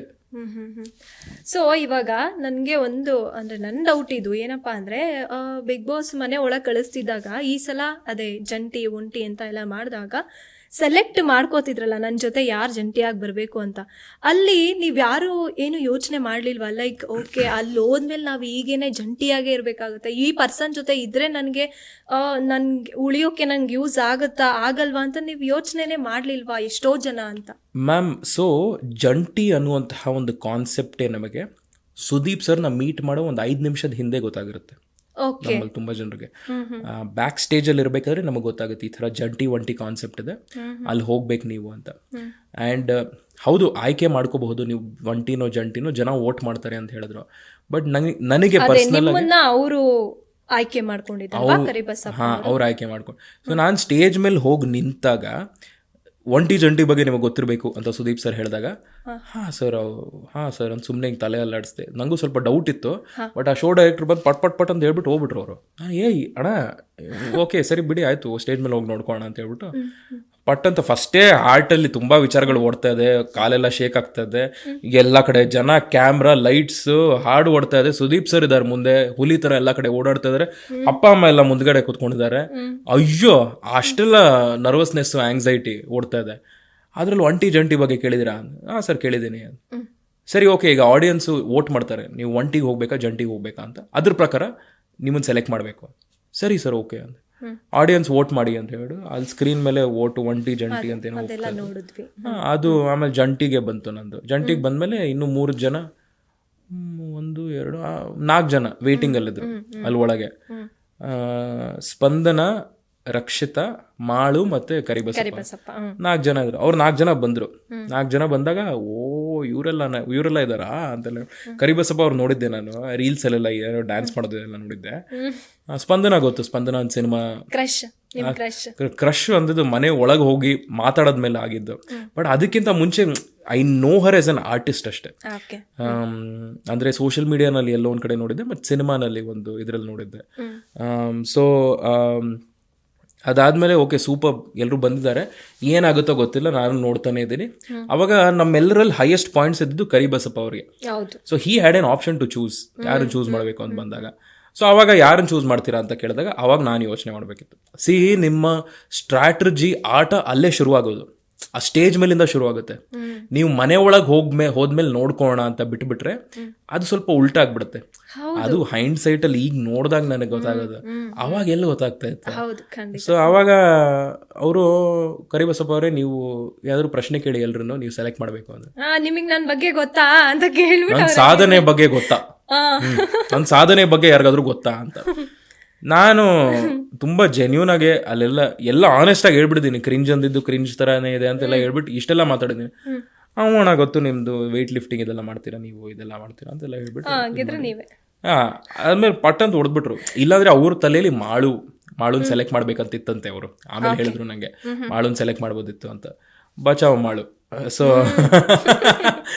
ಎಲ್ಲ ಬಟ್ ಕರಿಬಸಪ್ಪ ಅವ್ರು ಆಕ್ಚುಲಿ ತುಂಬಾ ಒಳ್ಳೆಯವ್ರು, ತುಂಬಾ ಇನ್ನೋಸೆಂಟ್ ವ್ಯಕ್ತಿಯೇ. ಬಟ್ ಆ ಕಾರ್ಯಕ್ರಮಕ್ಕೆ ಕಂಪ್ಲೀಟ್ ಆಗಿ ಸೆಟ್ ಆಗಿಲ್ಲ ಅವರು ಅಷ್ಟೇ ಅಂತ. ಅಂದ್ರೆ he is not that type of drama ಮಾಡುವಂತಹ ವ್ಯಕ್ತಿ ಅಲ್ಲವೇ ಅಲ್ಲ ಅವರು. ಅಂದ್ರೆ ಪ್ರಾಮಾಣಿಕವಾಗಿ ನಾನು ಇರೋದೇ ಹಿಂಗೆ ಅಂತ ಅವ್ರದೇ ಡೈಲಾಗ್ಸ್ ಅದೆಲ್ಲ ನೀವು ಕೇಳಿರ್ಬೋದು ಸೋಷಿಯಲ್ ಮೀಡಿಯಾನಲ್ಲೇ. ಅದು ಬಿಟ್ಟು he is not someone who is made for that show ಅಂತ. ಅವರು ಪಾಪ ತುಂಬಾ ಬೇಜಾರು ಮಾಡ್ಕೊಂಡ್ರು ಆಚೆ ಬಂದ್ಮೇಲೆ. ಇಲ್ಲ ಬ್ರದರ್, ಹಂಗೆ ಏನ್ ಇಷ್ಟು ಬೇಕು ಕಳಿಸ್ಬಿಟ್ರು ಅಂತೆಲ್ಲ. ಅಣ್ಣ ಇರ್ಲಿ ಬಿಡಿ ಅಣ್ಣ, ಅವಕಾಶ ಅಷ್ಟೇ ಅಂತೆಲ್ಲ ಹೇಳ್ಬಿಟ್ಟು. So it's okay, that way it was good. But ಅಲ್ಲಿ ನಾನು ಈಗ ನೋಡಿದ್ರೆ ಅಲ್ಲಿ ಯೋಚನೆ ಮಾಡ್ಬಿಟ್ಟು ನಾನು ಅಕಸ್ಮಾತ್ ಸೈಲೆಂಟ್ ಆಗಿದ್ಬಿಟ್ಟಿದ್ರೆ ರೆಸ್ಪಾಂಡ್ ಮಾಡಿದೆ, ಇನ್ನೊಬ್ಬರನ್ನ ಸೆಲೆಕ್ಟ್ ಮಾಡ್ಕೊಂಡು ಅವ್ರು ಹೋಗ್ತಾ ಇದ್ರು, ನಮ್ದೇನೋ ಬೇರೆದು ಆಗ್ತಾ ಇತ್ತು ಅಂತ. ಆ ಥರದ್ದೊಂದು ಎಷ್ಟೋ ಜನ ಅಂದ್ರೆ ಒಂಟಿ ಜಂಟಿ ಎಲ್ಲ ನಾವು ಶೋನ ನಾವು ನೋಡೋಕೆ ಸ್ಟಾರ್ಟ್ ಮಾಡಾದ್ಮೇಲೆ ಅನ್ನಿಸ್ತು, ಇವ್ರು ಅದನ್ನೆಲ್ಲ ಯೋಚನೆನೇ ಮಾಡ್ಲಿಲ್ವಾ, ಇವ್ರು ಸ್ಟ್ರಾಂಗು, ಇವ್ರು ವೀಕು, ಇವ್ರನ್ನ ತಗೊಳ್ಳೋಣ ಅಂತ ಜಸ್ಟ್ ಇವಳು ಹುಡುಗಿ ಇದ್ದಾಳೆ ತಗೊಳ್ಳೋಣ, ಇವಳು ನಂಗೆ ಗೊತ್ತು ತಗೊಳ್ಳೋಣ, ಇವ್ರು ನಂಗೆ ಗೊತ್ತು ತಗೊಳ್ಳೋಣ, ಆ ಥರನೇ ಅವ್ರು ಸೆಲೆಕ್ಟ್ ಮಾಡ್ಕೊಂಡ್ರು. ಆ್ಯಂಡ್ ಗೊತ್ತಿದ್ರು ಆ ಒಂದು ಕೆಮಿಸ್ಟ್ರಿ ಅನ್ನೋದು ಬೆಳೆಯೋದು ಆ ಮನೇಲಿ ನಂಗೆ ಪರ್ಸ್ನಲ್ ಆಗಿ ಯಾರು ಗೊತ್ತಿರಲಿಲ್ಲ ನಂಗೆ. That is one thing. First of all ಒಬ್ರು ಇಬ್ರನ್ನ ಬಿಟ್ರೆ ಬೇರೆ ಎಲ್ರಿಗೂ ಹೊಸ ಮುಖಗಳು, ನನಗೂ ಅಷ್ಟೇ. ಆದರೆ ನಾನು ಈ TV ಸೀರಿಯಲ್ ಶೋಸ್ ಇದೆಲ್ಲ ಕನ್ಸ್ಯೂಮ್ ಮಾಡ್ತಾ ಇರಲಿಲ್ಲ ಮುಂಚೆ. ನಾವೆಲ್ಲ OTT ಪ್ಲಾಟ್ಫಾರ್ಮ್ ನೋಡುವಂಥ ಜನ್ರೇಷನ್, ಶೋಸ್ ಅಲ್ಲಿ ನೋಡುವಂಥ ಯೂಟ್ಯೂಬ್ ಜನ್ರೇಷನ್, ನಾವು TV ಇದೆಲ್ಲ ಕನ್ಸ್ಯೂಮ್ ಮಾಡ್ತಾ ಇರಲಿಲ್ಲ. ಸೊ ಎಲ್ಲರೂ ಹೊಸಬ್ರೆ, ಅಲ್ಲಿ ತುಂಬ ಜನ ಹೊಸಬ್ರು. ಸೊ ನಂಗೆ ಗೊತ್ತಿರಲಿಲ್ಲ ಯಾರನ್ನ ಹೆಂಗೆ ಏನು ಅಂತೆಲ್ಲ ಹೇಳ್ಬಿಟ್ಟು. So it was a very new, ಹೊಸ ಎಕ್ಸ್ಪೀರಿಯನ್ಸ್, ಅನುಭವ, ಎಲ್ಲರ ಜೊತೆ ಹೋಗಿ ಬೆರ್ತು ಮಾತಾಡುವಂಥದ್ದೊಂದು ಅಂತ. ಬಟ್ ಐ ಥಿಂಕ್ ಆ ಜಂಟಿ ಅನ್ನೋದು ಎಲ್ಲೋ ಒಂದು ಕಡೆ ಸ್ವಲ್ಪ ಚೇಂಜ್ ಆಗಿದ್ರೆ things might have been different. ಸ್ವಲ್ಪ ಆಟ ಬೇರೆ ಥರ ಇರ್ತಾ ಇತ್ತೋ ಏನೋ ಅಂತ ನನ್ನ ತಲೆಯಲ್ಲಿ ಯೋಚನೆ. ಆ್ಯಂಡ್ ನೀವು ಒಂಟಿಯಾಗಿ ಹೋಗಿದ್ದಿದ್ರೆ ನೀವು ಇಷ್ಟು ಬೇಗ ಹೊರಗೆ ಬರ್ತಿರ್ಲಿಲ್ಲ ಅಂತ ಏನಾದ್ರು ನಿಮಗೆ ಗಿಲ್ಟ್ ಇದೆಯಾ? ಗಿಲ್ಟ್ ಇದೆ, ಅಫ್ಕೋರ್ಸ್. ಎಸ್. ಒಂಟಿಯಾಗಿ ಹೋದ್ರೆ ಇನ್ನೂ ಸ್ವಲ್ಪ ಫ್ರೀಯಾಗಿ ಓಡಾಡ್ಬೋದು, ಎಲ್ಲ ಕಡೆ ಎಲ್ಲರ ಜೊತೆ ಹೋಗಿ ಮಾತಾಡಿಸ್ಬೋದು. ಜಂಟಿ ಅಂತ ಇರಬೇಕಾದ್ರೆ ಈಗ ನಾನು ಇಬ್ಬರನ್ನ ಕಟ್ಟಾಕ್ಬಿಟ್ರೆ ನಾನು ಅಲ್ಲಿ ಹೋಗಿ ಅವ್ರ ಜೊತೆ ಮಾತಾಡಿಸ್ಬೇಕು ಅಂದ್ರೆ ನೀವು ಬರಲೇಬೇಕು ನನ್ನ ಜೊತೆ, ಎಲ್ಲೇ ಹೋದ್ರೂ ಬರಲೇಬೇಕು. ಆ್ಯಂಡ್ ನೀವು ಇಷ್ಟು ಜನರ ಜೊತೆ ಮಾತಾಡಿಸ್ಬೇಕು, ನಿಮ್ಮ ಜೊತೆನೂ ನಾನು ಬರ್ತೀನಿ. ಆ್ಯಂಡ್ ನಮ್ಮಿಬ್ಬರ ಕಾನ್ವರ್ಸೇಷನ್ನು ನನ್ನ ಪರ್ಸನಲ್ ಕಾನ್ವರ್ಸೇಷನ್ ಇಬ್ಬರು ಕಾನ್ವರ್ಸೇಷನ್ ಆಗ್ಬಿಡುತ್ತೆ ಅಂತ. ಅಂದ್ರೆ ಅವ್ರು ಬಂದು ನನ್ನ ಜೊತೆ ಮಾತಾಡ್ತಾ ಇರ್ಬೇಕಾದ್ರೆ ಯು ವಿಲ್ ಬಿ ಇನ್ವಾಲ್ವ್ಡ್. ನೀವು ಬೇಕೋ ಬೇಡವೋ ಅದು ಸೆಕೆಂಡ್ರಿ, ನೀವು ಇರ್ತೀರಾ ಬಿಕಾಸ್ ಫಿಸಿಕಲಿ ಅಲ್ಲಿದ್ದೀರಾ ನೀವು ಕಟ್ಟಾದ್ಮೇಲೆ ಅಲ್ಲೇ ಇರಬೇಕು ನೀವು ಅಷ್ಟೇ. You will be a part of the conversation. So ಕೆಲವೊಂದು ಪರ್ಸನಲ್ ಕಾನ್ವರ್ಸೇಷನ್ಗಳನ್ನು ಮಾಡೋಕ್ಕಾಗಲ್ಲ, ಕೆಲವೊಂದು ಓಪನ್ ವಿಚಾರಗಳ ಬಗ್ಗೆ ಮಾತಾಡೋಕ್ಕಾಗಲ್ಲ, ಕೆಲವೊಂದು ಬೈಕೋಬೇಕು ಅಂತ ಹೇಳಿದ್ರೆ ಆಗಲ್ಲ. ಸೊ ಮೇ ಬಿ ಒಂಟಿ ಅಂತ ಇದ್ದಾಗ ಆ ಒಂದು ಫ್ರೀಡಮ್ ಇರ್ತಾ ಇತ್ತು, ಎಲ್ಲ ಕಡೆ ಓಡಾಡೋದು, ಎಲ್ಲರ ಜೊತೆ ಹೋಗಿ ಮಾತಾಡ್ಸೋದು, ಯಾರ ಜೊತೆ ಮಾತಾಡ್ಬೇಕಂತ ಆಯ್ಕೆ ಇದೆಯೋ ಫ್ರೀಯಾಗಿ ನಡ್ಕೊಂಡು ಹೋಗೋದು ಅಂತ. ಅದೇ ಕಷ್ಟ ಆಗ್ಬಿಟ್ಟಿತ್ತು ನಂಗೆ. ಸ್ಟೇಜ್ ಮೇಲೆ ಇರಬೇಕಾದ್ರೆ ಈ ಜಂಟಿ ಅಂತ ಬಂದಾಗ ನಾನು ಐ ಥಾಟ್ ಎಂಟ್ರೆನ್ಸ್ವರೆಗೂ ಮಾತ್ರ ಕಪಲ್ಸ್ ಕಳಿಸ್ತಾರೆ, ಆಮೇಲೆ ಅಲ್ಲಿಂದ ತೆಗಿಯೋದು ಅಂತೆಲ್ಲ ಅನ್ಕೊಂಡಿದ್ದೆ. ಬಟ್ ಯಾವಾಗ ಅದು ಕಟ್ಬಿಟ್ಟು ಒಳಗೆ ಕಳ್ಸಿದ್ರು ಅವಾಗ ನಂಗೆ ಡೌಟ್, ಅಯ್ಯೋ ಏನೋ ಆಗ್ತಿದ್ದಿಲ್ಲಪ್ಪ ಅಂತ ಆ ಒಂದು ಡೌಟ್ ಬಂತು ನನಗೆ. ಆವಾಗ ಒಳಗೆ ಹೋಗಾದ್ಮೇಲೆ ಅದು ರೂಲ್ ಬುಕ್ಕಲ್ಲಿ ಬರೆದ್ರು, ಜಂಟಿ ಅಂದರೆ ಹಿಂಗೆ ಇರ್ಬೇಕು ನೀವು, ಬಾತ್ರೂಮು ಬೆಡ್ರೂಮ್ 2 ಕಡೆ ಮಾತ್ರ ತೆಗಿಬೋದು, ಬೇರೆ ಎಲ್ಲ ಕಡೆ ಹಾಕೊಂಡೇ ಇರಬೇಕು ಅಂತ. ಆವಾಗ ಅರ್ಥ ಆಯ್ತು, ಓಕೆ ಸ್ವಲ್ಪ ಕಷ್ಟ ಆಯ್ತು. But however Bigg Boss ಇಂದ ನಿಮ್ಗೆ ಏನೋ ಒಂದು ಎಕ್ಸ್ಟ್ರಾ ಎನರ್ಜಿ ನಿಮ್ ಲೈಫ್ಗೆ ಸಿಕ್ಕಿದೆ ಅಂತ ನೀವು ಅಕ್ಸೆಪ್ಟ್ ಮಾಡ್ತೀರಾ? 100% ಮ್ಯಾಮ್. ಎಲ್ಲ ಕಾರ್ಯಕ್ರಮಗಳಲ್ಲೂ, ಎಲ್ಲ ವೇದಿಕೆಗಳಲ್ಲೂ, ಎಲ್ಲ ಪ್ಲಾಟ್ಫಾರ್ಮ್ಗಳಲ್ಲೂ ಒಂದು 2-3 ನೆಗೆಟಿವ್ ಕಾನ್ಸೆಪ್ಟ್ ಏನೋ ಒಂದು ಆಗಿರುತ್ತೆ ನಮ್ಮ ಲೈಫಲ್ಲಿ. ಕೆಟ್ಟ ಎಕ್ಸ್ಪೀರಿಯನ್ಸ್ ಆಗಿರ್ಬೋದು, ಟ್ರಾಮಾ ಆಗಿರಬಹುದು, ಅಥವಾ ಅದ್ರ ಮೂಲಕ ಬರುವಂತಹ ಫೇಮ್ ವರ್ಕೌಟ್ ಆಗುತ್ತೋ ಆಗಲ್ವೋ ಗೊತ್ತಿಲ್ಲ. ಕೆಲವೊಂದ್ಸಲ ನಾನು ಇನ್ನೂ ಜಾಸ್ತಿ ಇರಬೇಕಿತ್ತಲ್ಲ, ನಾನು ಏನಕ್ಕೆ ಇಷ್ಟು ಬೇಕು ಬರಬೇಕಿತ್ತು ಅಂತ ಆ ಒಂದು ಕೊರಗು ಇದೆಲ್ಲ ಇರುತ್ತೆ. ಬಟ್ ಅದೆಲ್ಲದಕ್ಕಿಂತ ಜಾಸ್ತಿ ಪಾಸಿಟಿವ್ ಅಂದರೆ ಸೇಯಿಂಗ್ ದಟ್ ಎಂಥ ವೇದಿಕೆ ಸಿಕ್ಕಿದೆ, ಓಕೆ ಒಂದು ವಾರದಲ್ಲಿ ಆಚೆ ಬಂದ್ಬಿಟ್ವಿ, ನನ್ನ ತಲೆಯಲ್ಲಿ 2 ವಾಯ್ಸ್ಗಳು, ಇನ್ನೊಂದು ದೊಡ್ಡ ವಾಯ್ಸ್ ಇದ್ದು ಪಾಸಿಟಿವ್ ವಾಯ್ಸ್, ಓಕೆ ಒಂದು ವಾರದಲ್ಲಿ ಆಚೆ ಬಂದ್ಬಿಟ್ಟೆ, ಪರವಾಗಿಲ್ಲ. ಈಗಲೂ ಜನ ಗುರ್ತು ಹಿಡಿತಾರಲ್ಲ. ಅಂದರೆ ನೀನು ಶೋನೇ ನೋಡ್ತಾ ಇರಲಿಲ್ಲ ಮುಂಚೆ, ನಾನು ಬಿಗ್ ಬಾಸ್ ಅಷ್ಟು ಕನ್ಸ್ಯೂಮೇ ಮಾಡ್ತಾ ಇರಲಿಲ್ಲ.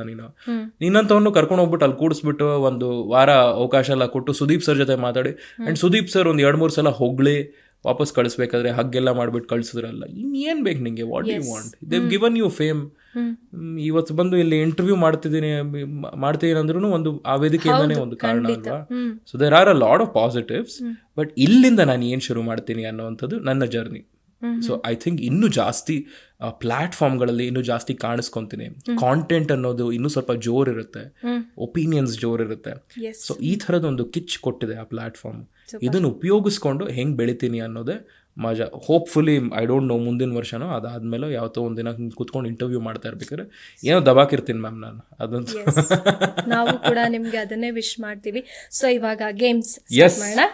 ಯಾವಾಗ್ಲೂ ಅಮಿತ್ ಬೇರೆಯವ್ರಿಗೆ ರಾಂಗ್ ಆನ್ಸರ್ಸ್ ಓನ್ಲಿ ಕ್ವೆಶನ್ಸ್ ನ ಕೇಳ್ತಾ ಇರ್ತಾರೆ. ಇವತ್ತು ನಾನ್ ಕೇಳ್ತಾ ಇದ್ದೀನಿ. ಓಕೆ, ಈ ಸಲ ಇನ್ನೊಂದು ವೈಲ್ಡ್ ಕಾರ್ಡ್ ಎಂಟ್ರಿ ಇದ್ರೆ ಯಾವ 3 ಸ್ಪರ್ಧಿಗಳು ಬಿಗ್ ಬಾಸ್ಗೆ ಹೋಗ್ತಾರೆ? ವೈಲ್ಡ್ ಕಾರ್ಡ್ ಎಂಟ್ರಿ 3 ಸ್ಪರ್ಧಿಗಳು: ಹುಚ್ಚ ವೆಂಕಟ್, ಲಾಯರ್ ಜಗದೀಶು, ಆಮೇಲೆ ಪ್ರಥಮ್. ಮುಗೀತು ಕತೆ. ಗಿಲ್ಲಿ ಬೇರೆ ಇದಾರೆ, ಹೊಡೆದಾಕ್ಬಿಡ್ತಾರೆ. ಗಿಲ್ಲಿನೂ ಕುಡಿಸ್ಬಿಡ್ತಾರೆ ಇವರೆಲ್ಲ, ತುಂಬಾ ಜೋರು ಇವರೆಲ್ಲ. ಹೌದು, ಸೂಪರ್, ಮುಗೀತು ಕತೆ. In second question, Bigg Boss contestants ನ ಹಾಕೊಂಡು ಒಂದು ಮೂವಿ ಮಾಡಿದ್ರೆ ಟೈಟಲ್ ಏನಂತ ಇಡ್ಬೇಕು? ಯಾರ್ದೋ ದುಡ್ಡು ಎಲ್ಲಮ್ಮನ ಜಾತ್ರೆ ಅಂತ ಹೆಸರಿಡ್ಬೋದು, ನಂದೆಲ್ಲಿಡ್ಲಿ ಅನ್ನುವಂಥದ್ದು ಹೆಸರಿಡ್ಬೋದು. ಸೂಪರ್. ಅದಾದ್ಮೇಲೆ ಮಂಗನಿಂದ ಮಾನವ ಅಂತ ಹೇಗೆ ಕರಿತೀವೋ, ಇದು ಮಾನವನಿಂದ ಮಂಗ.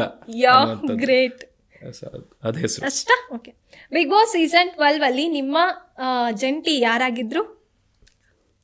ಸ್ಪಂದನ. ನಾನು ಎಕ್ಸ್ಪೆಕ್ಟ್ ಮಾಡಿದ್ದೆ ಇದು. ಬಿಗ್ ಬಾಸ್ 12 ಯಾರು ವಿನ್ ಆಗ್ತಾರೆ? ಬಿಗ್ ಬಾಸ್ 12 ಯಾರು ವಿನ್ ಆಗ್ತಾರೆ? Wrong answer. ಸೂರಜ್ ಸಿಂಗ್.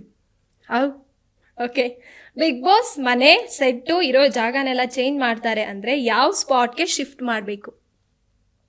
ಮನೆ ಸೆಟ್ಟು ಎಲ್ಲ ಎಲ್ಲ ಫುಲ್ ಇದು ನಮ್ಮ ಮೈಸೂರು ಝೂ. ಸೂಪರ್.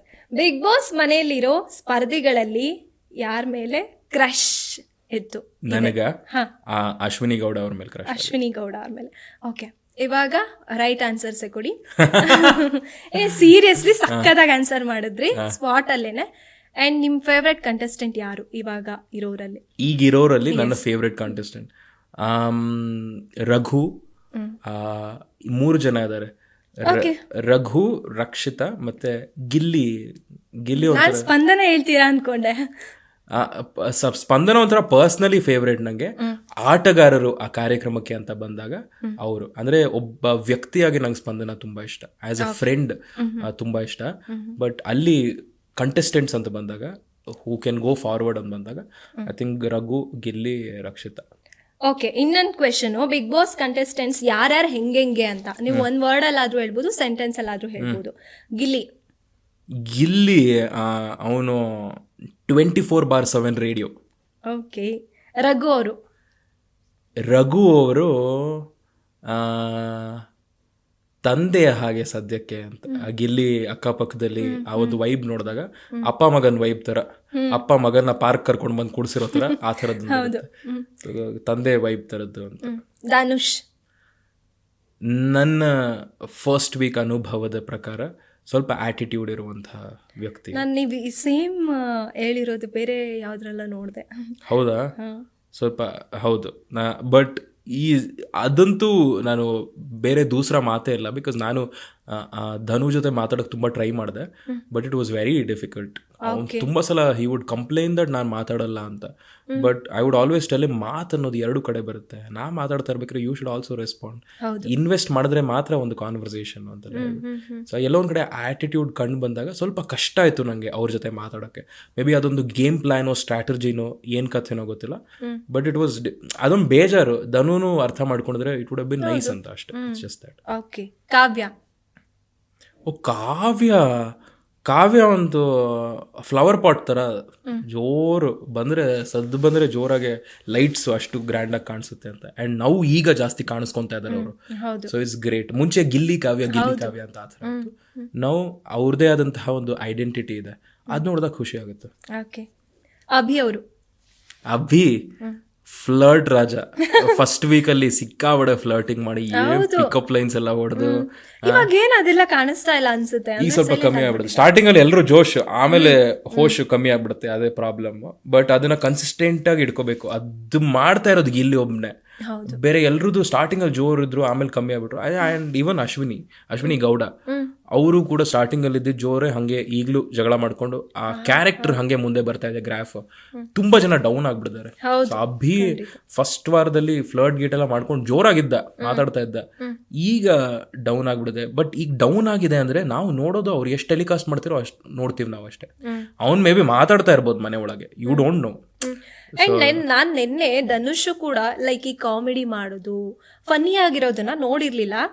ಇವಾಗ ಲೈವ್ ಬರ್ತಾ ಇರುತ್ತಲ್ವಾ, ಅದ್ರಲ್ಲಿ ಯಾರೋ ಕಟ್ ಮಾಡ್ಬಿಟ್ಟು ಹಾಕಿರೋದು ನೋಡಿದೆ. ಅವ್ರನ್ನ ನಾವು ಲೈಕ್ ಎಪಿಸೋಡ್ ಅಲ್ಲಿ ಆತರ ನೋಡೇ ಇಲ್ಲ. ಸೊ ಅದನ್ನ ನೀವು ಕಂಪ್ಲೇಂಟ್ ಲೈಕ್ ನಿಮ್ಗೂ ಆ ಬೇಜಾರಿದೆ. ಸೊ ಮನೇಲಿ ತುಂಬಾ ಮಾಡಿರ್ತಾರೆ, ಎಲ್ರು ಎಲ್ಲ ಮಾಡಿರ್ತಾರೆ. ಬಟ್ ಅವ್ರು ಟೆಲಿಕಾಸ್ಟ್ ಮಾಡೋಕ್ಕಿಂತ ಮುಂಚೆ ಅವ್ರು ಯೋಚನೆ ಮಾಡ್ಬೇಕು, ಇದು ಹೋಗುತ್ತಾ ಅಂತ. ಅಷ್ಟು ಕಾಲ್ ತಗೊಳೋಕ್ಕಿಂತ ಮುಂಚೆ ಅಷ್ಟೆಲ್ಲ ಮಾಡ್ಬೇಕು. ಸೊ ತುಂಬ ಜನರದ್ದು ಫಾರ್ಚುನೇಟ್ ಅನ್ಫಾರ್ಚುನೇಟ್ ಅದು ವರ್ಕೌಟ್ ಆಗಲ್ಲ. ತುಂಬ ಜನರದ್ದು ಹೋಗೋದಿಲ್ಲ ಟೆಲಿಕಾಸ್ಟ್ಗೆ. ಆ 24/7 ಲೈವಲ್ಲಿ ಕಾಣಿಸ್ಕೋಬಹುದು ನಿಮಗೆ, ಅದೆಲ್ಲ ಕಾಣಿಸ್ಕೋಬಹುದು. ಫ್ಯಾನ್ಸ್ ಅದನ್ನ ಕಟ್ ಮಾಡ್ಕೊಂಡು ಹಾಕೊಂತಾರೆ ಅಷ್ಟೇನೆ. ಬಟ್ ಆ ಎಡಿಟ್ ಮಾಡಿ ಅದನ್ನ ಕೊಟ್ಟಾಗ ಅದ್ರ ರುಚಿನೇ ಬೇರೆ. ಲೈವ್ ಯಾರು ಕೂತ್ಕೊಂಡು ನೋಡ್ತಾ ಇರ್ತಾರೆ? ದ ಥಿಂಗ್ ಇಸ್, ಅವರು ಈಗ ಫಾರ್ ಎಕ್ಸಾಂಪಲ್ ಗಿಲ್ಲಿನ ಸ್ಟಾರ್ಟಿಂಗ್ ಇಂದ ತೋರಿಸೋದ್ರ ಬದಲು ಆ ಫೋಕಸ್ ಸ್ವಲ್ಪ ಶಿಫ್ಟ್ ಆಗ್ಬಿಟ್ಟು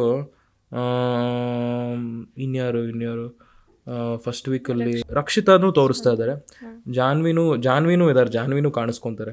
ಐ ಆಮ್ ಸೇಯಿಂಗ್ ಈಗ ಸತೀಶ್ ಕ್ಯಾಡಬಮ್ಸಪ್ಪ ಸ್ಟಾರ್ಟಿಂಗ್ ಅಲ್ಲೇ ಗಿಲ್ಲಿ ಫೋಕಸ್ ಬಿಟ್ಬಿಟ್ಟು ಕಂಪ್ಲೀಟ್ ಸತೀಶ್ ಕ್ಯಾಡಬಮ್ಸ್ ಅವ್ರ ಮೇಲೆ ಫೋಕಸ್ ಮಾಡಿದ್ರೆ, ಅಂದ್ರೆ ಅವ್ರ ಮನೆ ದಿನ ಪೂರ್ತಿ ಏನೇನೋ ಹೇಳ್ತಾ ಇದ್ರು, ಈ ಕಥೆ ಆ ಕಥೆ ಎಲ್ಲ ಹೇಳ್ತಾ ಇದ್ರು. ಕಂಪ್ಲೀಟ್ ಅವ್ರ ಮೇಲೆ ಫೋಕಸ್ ಇದ್ರೆ he would have become the hero of the show. ಅಂದ್ರೆ ನೀವು ಜಾಸ್ತಿ ಯಾರನ್ನ ಸ್ಕ್ರೀನ್ ಟೈಮ್ ಅಲ್ಲಿ ನೋಡ್ತಿರೋ, you will start liking that person. Like dislike ನಿಮ್ ತಲೆ ನೋಡ್ಕೊಂತಾರೆ. ಸೊ ಆ ಆಯ್ಕೆ ಮಾಡೋದು ಅವರು ಏನ್ ಟೆಲಿಕಾಸ್ಟ್ ಆಗ್ಬೇಕು ಅಂತ. ಬಾಕಿ ಜನ ಇಬ್ರು ಮಾತಾಡ್ತಾ ಇರ್ಬೇಕಾದ್ರೆ ಹಿಂದ್ಗಡೆ ಇಬ್ರು ಮಾತಾಡ್ಕೊಂಡು ಓಡಾಡ್ತಾ ಇರ್ತಾರೆ. ಅವ್ರ ಫೋಕಸ್ ಆಗಲ್ಲ, ನೀವಿಬ್ರು ಫೋಕಸ್ ಆಗ್ತಿರ್ತೀರ. ಅವ್ರ ಬ್ಯಾಕ್ ಗ್ರೌಂಡ್ ಆರ್ಟಿಸ್ಟ್ ಆಗ್ತಾರೆ ಅಲ್ಲಿ. ಹೌದು, ಖಂಡಿತ. It's as simple as that. So telecast ಅನ್ನೋದು it is unfortunate, but I think 24/7 live time ಇದ್ರೆ ನೋಡ್ಬೇಕು. ಎಲ್ರಿಗೂ ಟೈಮ್ ಇರಲ್ವಲ್ಲ. That's the problem. 1.5 hour ನೋಡ್ತೀವಪ್ಪ, ಇದ್ರಲ್ಲಿ ಏನ್ ತೋರಿಸ್ತಿರೋ ತೋರಿಸಿ ಅಂತ. ಅವರು ಏನೇನೋ ಮಾಡಿರ್ತಾರೆ, ತುಂಬಾ ಇದು ಕಾಣಿಸ್ಕೊಳ್ಳಲ್ಲ ಅಷ್ಟೇ. So it's just that. Ashwini Gowda ಅವರು ಐ ಥಿಂಕ್ ಒಂದು ಟಿಪಿಕಲ್ ಸೀರಿಯಲ್ ವಿಲನ್, ಒಂದು ರಿಯಲ್ ಲೈಫ್ ಸೀರಿಯಲ್ ವಿಲನ್ ಯಾರು ಅಂದ್ರೆ ಅದು ಅವರು. ರಿಯಲ್ ಲೈಫ್ ಏನಕ್ಕೆ ಹೇಳ್ತಾ ಇದ್ರು, ರಿಯಾಲಿಟಿ ಶೋ ಅದು ಅಷ್ಟೇ. ಅಲ್ಲಿ ಕಾಣಿಸ್ಕೊತಾ ಇದ್ದಾರೆ. ಆ ಎಕ್ಸ್ಪ್ರೆಷನ್, ಮಾತಾಡೋ ಶೈಲಿ, ಕೈ ತೋರಿಸೋದು, ಕೋಪ ಮಾಡ್ಕೊಳ್ಳೋದು, ಕಂಪ್ಲೀಟ್ ಪಾತ್ರ ಸೀರಿಯಲ್ ವಿಲನ್.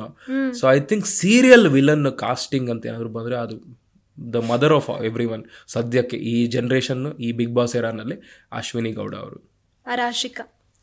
ರಾಶಿ ಒಂಥರ ಕಾಲೇಜ್ ಹುಡುಗಿ ಥರ ಅದು ಈ ಯಾವುದು ಜೈನ್ ಕಾಲೇಜು ವಿಜಯ ಕಾಲೇಜ್ ಹುಡುಗಿರು ಇರ್ತಾರಲ್ವ, ಬ್ರೇಕಲ್ಲಿದ್ದಾಗ ತಲೆ ಹಟೆ ಮಾಡ್ಕೊಂಡು ಮಾತಾಡ್ತಾ ಇರ್ತಾರಲ್ಲ ಕ್ಯಾಂಟೀನ್ ಹತ್ರ, ಆ ಥರದ್ದು ಹುಡುಗಿ ಅದು.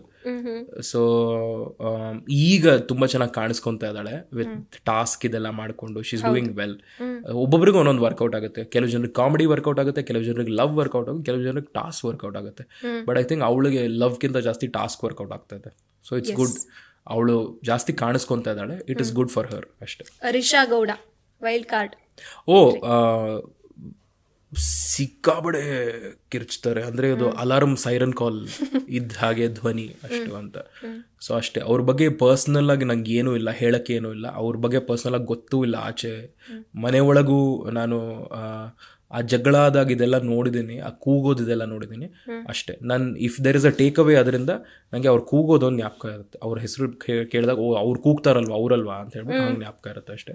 ಅದು ಬಿಟ್ಟು ಬೇರೆ ಸ್ಪೇಸು ಕಾಣಿಸ್ಕೊಂಡಿಲ್ಲ ಇನ್ನು ಪ್ರಾಪರ್ ಆಗಿ ಅಂತ. ಜಗಳ ಪಾರ್ಟ್ ಮಾತ್ರ ಜೋರಾಗಿ ಕಾಣಿಸ್ಕೊತಾ ಇದೆ ಅಂತ ಅಷ್ಟೇ.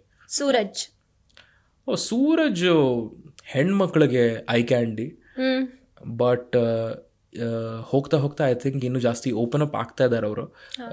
ಓಪನ್ ಅಪ್ ಆಗ್ತಾ ಆಗ್ತಾ ಇನ್ನೂ ಏನು ಮಾಡ್ತಾರೆ ಅನ್ನುವಂಥ ಕುತೂಹಲ ನನಗಿದೆ. ಯಾವ ಥರದ ಒಂದು ಪರ್ಸ್ನಾಲಿಟಿ ಆಚೆ ಬರುತ್ತೆ ಅಂತ. ಬಿಕಾಸ್ ಸ್ಟಾರ್ಟಿಂಗಲ್ಲೇ ಲವ್ ಆ್ಯಂಗಲ್ ಅಂತೆಲ್ಲ ಬಂದಿದ್ದ ದಿನದಿಂದನೇ ಲವ್ ಆ್ಯಂಗಲ್ ಅಂತೆಲ್ಲ ಮಾಡ್ಬಿಟ್ಟು ಹಂಗೆ ತಳ್ಬಿಟ್ರು. ಅದು ಓಡೋವರೆಗೂ ಓಡ್ತದ್ದು ಟ್ರೈನ್. ಆಮೇಲೆ ಏನು ಮಾಡ್ತೀರಾ, ಬೋಗಿ ಖಾಲಿ ಇದ್ದಾಗ ಅದು ಟ್ರೈನ್ ಎಷ್ಟು ದೂರ ಅಂತ ಹೋಗುತ್ತೆ, ಗೂಡ್ಸೇ ಇಲ್ವಲ್ಲ. ಸೊ ಅಲ್ಲಿ ವರ್ಕೌಟ್ ಆಗಿಲ್ಲ. ಸೊ ಈಗ ನಿಜವಾದ ವ್ಯಕ್ತಿತ್ವಗಳು ಆಚೆ ಬರ್ತಾ ಇದೆ. ಸೊ ಇದನ್ನ ಹಿಡ್ಕೊಂಡು ಹೆಂಗೆ ಮಾಡ್ತಾರೆ ಅನ್ನೋ ತಿಳ್ಕೊಳ್ಳೋ ಕುತೂಹಲ ನನಗಿದೆ. ಸ್ಪಂದನ ತುಂಬ ಒಳ್ಳೆ ವ್ಯಕ್ತಿ. ನನಗೆ ಅವ್ರ ಮೇಲೆ ಕ್ರಶ್ ಇದೆ ಅಂತೆಲ್ಲ ಹೇಳ್ತಾ ಇರ್ತೀನಿ. ಬಟ್ ಆಗಿದ್ದೆ ಬಿಕಾಸ್ ತುಂಬ ಅಂಡರ್ಸ್ಟ್ಯಾಂಡಿಂಗ್ ವ್ಯಕ್ತಿ. ಅಂದರೆ ನಾನು ಡ್ರಾಮಾ ಮಾಡ್ಕೊಂಡು ಏನಕ್ಕೆ ನಾನು ಇದರಲ್ಲಿ ಬದುಕಬೇಕು, ನಾನು ಇರೋ ಥರ ಹಿಂಗೆ ಇರ್ತೀನಿ, ಹಿಂಗೆ ಇಟ್ಕೊಳ್ಳೋಂಗಿದ್ರೆ ಇಟ್ಕೊಳ್ಳಿ ಅಂತ ಹೇಳ್ಬಿಟ್ಟು she is always been there. ಅಂದರೆ ಆ ವ್ಯಕ್ತಿತ್ವನ ಬಿಟ್ಕೊಟ್ಟಿಲ್ಲ. ತುಂಬ ಜನ ಬಿಟ್ಕೊಟ್ಬಿಟ್ಟು ಅದು ಇದು ಮಾಡೋದು, ಓವರ್ ಆ್ಯಕ್ಟಿಂಗ್ ಇದೆಲ್ಲ ಮಾಡೋದೆಲ್ಲ, ಅವಳೊಬ್ಳು ಬಿಟ್ಕೊಟ್ಟಿಲ್ಲ. And she is a very, ಇಲ್ಲಿ ಕೂತ್ಕೊಂಡು ಅವ್ರ ಜೊತೆ ಮಾತಾಡಿಸಿದಾಗಲೂ ವೆರಿ ಅಂಡರ್ಸ್ಟ್ಯಾಂಡಿಂಗ್ ವ್ಯಕ್ತಿ. So I have lots of respect for her. ಇದು ಅಷ್ಟೇ. ಓಕೆ. ಜಾನ್ವಿ. ಓ ಜಾನ್ವಿ ಈ ಆಚೆ ಟೆಲಿಕಾಸ್ಟ್ ಆಗ್ತಾ ಇರೋದು, ಇದು ಪ್ರೋಮೋ ಮತ್ತು ಜನ ರೆಸ್ಪಾನ್ಸ್ ಇದೆಲ್ಲ ನೋಡಿದಾಗ ತುಂಬ ನೆಗೆಟಿವ್ ಶೇಡಲ್ಲಿ ಕಾಣಿಸ್ಕೊತಾ ಇದ್ದಾರೆ ಜಾಸ್ತಿ. But she could have been ಇನ್ನೂ ಜಾಸ್ತಿ ಬೇರೆ ಬೇರೆ ಜಾಗಗಳಲ್ಲಿ ಆಕ್ಟಿವ್ ಆಗಿರಬಹುದಿತ್ತು. ಆ ಜಗಳ ಮಾಡೋದು ಮಾತ್ರ ಬಿಟ್ಟು. ಬಿಕಾಸ್ ಎಲ್ಲರೂ ಜಗಳ ಮಾಡ್ತಾ ಇದ್ದಾರೆ, ಎಲ್ಲ ಕಡೆ ಬರೀ ಜಗಳ ಮಾಡೋರು ಕಾಣಿಸ್ಕೊತಾ ಇದ್ದಾರೆ. ಬೇರೆ ಆ ಜಗಳ ಬಿಟ್ಟು ಅದ್ರ ನಡುವೆ why people love Gilli is ಎಲ್ಲ ಜಗಳಗಳ ನಡುವೆ ಮಧ್ಯದಲ್ಲಪ್ಪ ಒಬ್ಬ ಕಾಮಿಡಿ ಕೊಡ್ತಿದಾನಲ್ಲಪ್ಪ, ಸ್ವಲ್ಪ ರಿಲೀಫ್ ಸಿಗ್ತಾ ಇದೆಯಲ್ಲ. ಇಲ್ಲಾಂದ್ರೆ ವ್ಯಾ ವ್ಯಾ ಅಂತ ಕೂಗ್ತಾರೆ. ಅವ್ರು ಮಾತಾಡೋದು ಕೇಳಿಸ್ಕೊಳಕ್ಕಾಗಲ್ಲ ಬಿಕಾಸ್ ಅಷ್ಟು ಓವರ್ಲ್ಯಾಪ್ ಆಗ್ತಾ ಇದೆ ಧ್ವನಿಗಳು. ಸೈಡಲ್ಲಿ ಅವನು ಏನೋ ಕಮೆಂಟ್ ಹೊಡಿತಾನೆ, ನಗಸ್ಬಿಡ್ತಾನೆ, ಅವ್ನು ಖುಷಿ ಕೊಡುತ್ತೆ, ಅಪ್ಪ ಏನೋ ಕಾಮಿಡಿ ಆದ್ರೂ ಮಾಡ್ತೀಯಾನಲ್ಲಪ್ಪ ಅಂತ. ಸೊ ಅವ್ನು ಕಂಪ್ಲೀಟ್ ಆಗಿ ಶೈನ್ ಆಗ್ತಾ ಇದ್ದಾನೆ. ಸೊ ಎಲ್ಲೊಂದ್ ಕಡೆ ಬೇರೆ ಬೇರೆ ಅವರು ಅಷ್ಟೇ ಬೇರೆ ಬೇರೆ ಆಂಗಲ್ಗಳಲ್ಲಿ ಶೈನ್ ಆಗಿ, ಜಗಳ ಮಾಡೋದು ಬಿಟ್ಟು ಬೇರೆ ಬೇರೆ ಇದ್ರಲ್ಲೂ ಶೈನ್ ಆಗಿರಪ್ಪ ಅಂತ ಹೇಳ್ತಾ ಇರೋದು. ಆ ಲವ್ ಆಂಗಲ್ ವರ್ಕೌಟ್ ಆಗಿಲ್ಲ ಅದು ಖಂಡಿತ. ಬಟ್ ಐ ಥಿಂಕ್ ಹಂಗೆ ಕಾಣಿಸ್ಕೊಂಡ್ರೆ ಚೆನ್ನಾಗಿರುತ್ತೆ. Janvi also I am sure she is capable of other things, ಈ ಜಗಳ ಆಂಗಲ್ ಬಿಟ್ಟು ಅಂತ. ಮಾಳು ಸಖತ್ ಕಲಾವಿದ, ಸಖತ್ತಾಗಿ ಹಾಡ್ತಾರೆ. ಅವ್ರದ್ದೊಂದು ಹೊಸ ಹಾಡು ಬೇರೆ ಬಂದಿದೆ, ಉಡಾಳ ಸಿನಿಮಾದೊಂದು ಹೊಸ ಹಾಡು ಬೇರೆ ಬಂದಿದೆ. Brilliant singer, very nice person. ಈಗ ಸ್ವಲ್ಪ ಜೋರು ಮಾಡೋಕ್ಕೆಲ್ಲ ಶುರು ಮಾಡಿದ್ದಾರೆ, ಈಗ ಸ್ವಲ್ಪ ಕಾಣಿಸ್ಕೊಂತಿದ್ದಾರೆ. ಆ ವ್ಯಕ್ತಿಗೆ ತುಂಬ ಕೋಪ ಬರುತ್ತೆ, ಕೋಪ ತೋರಿಸ್ಕೊಳ್ಳಲ್ಲ ಅಷ್ಟೇ. ಆಚೆ ತುಂಬ ಕೋಪ ಎಲ್ಲ ಜೋರಾಗಿದ್ದಾರೆ.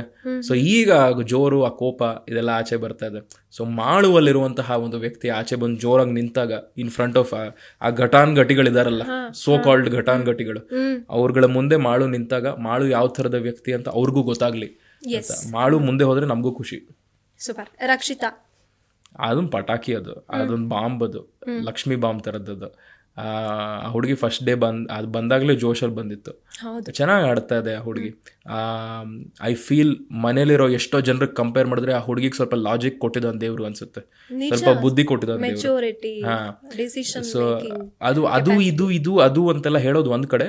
But I think more than ಆ ಭಾಷೆಗಿಂತ ಜಾಸ್ತಿ ಆ ಗುಣಗಳ ಮೇಲೆ ಫೋಕಸ್ ಮಾಡಿದಾಗ ಒಳ್ಳೆ ಹುಡುಗಿ, ವೆರಿ ಸ್ವೀಟ್ ಹುಡುಗಿ.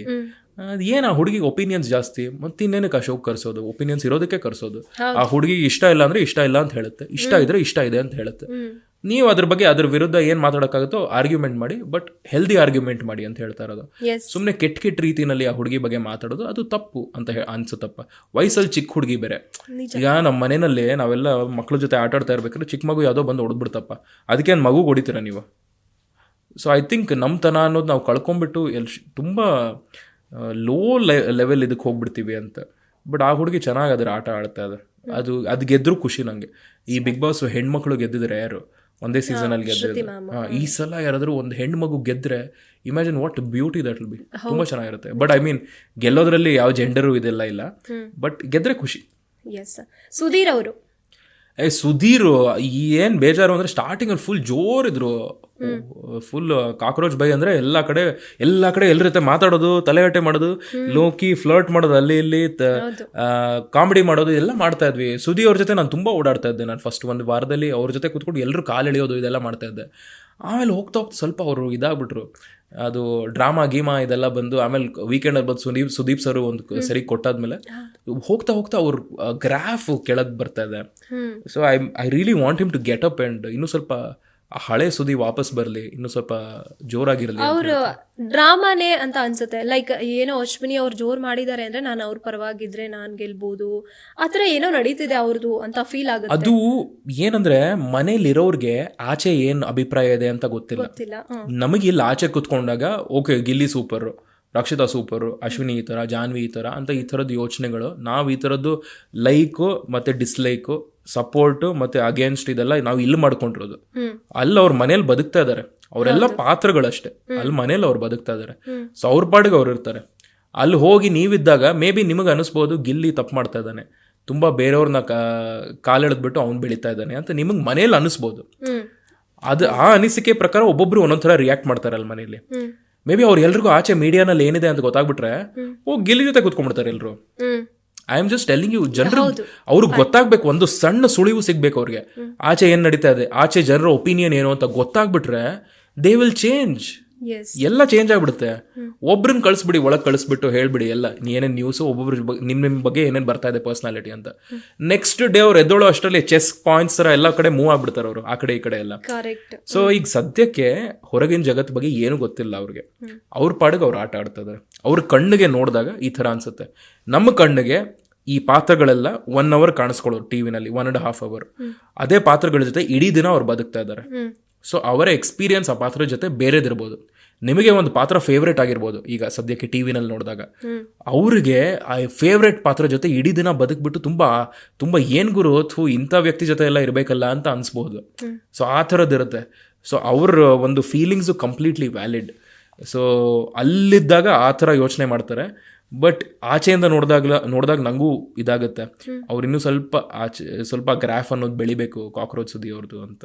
So I also support him. ನೋಡೋಣ ಏನಾಗುತ್ತೆ. ಧ್ರುವಂತ್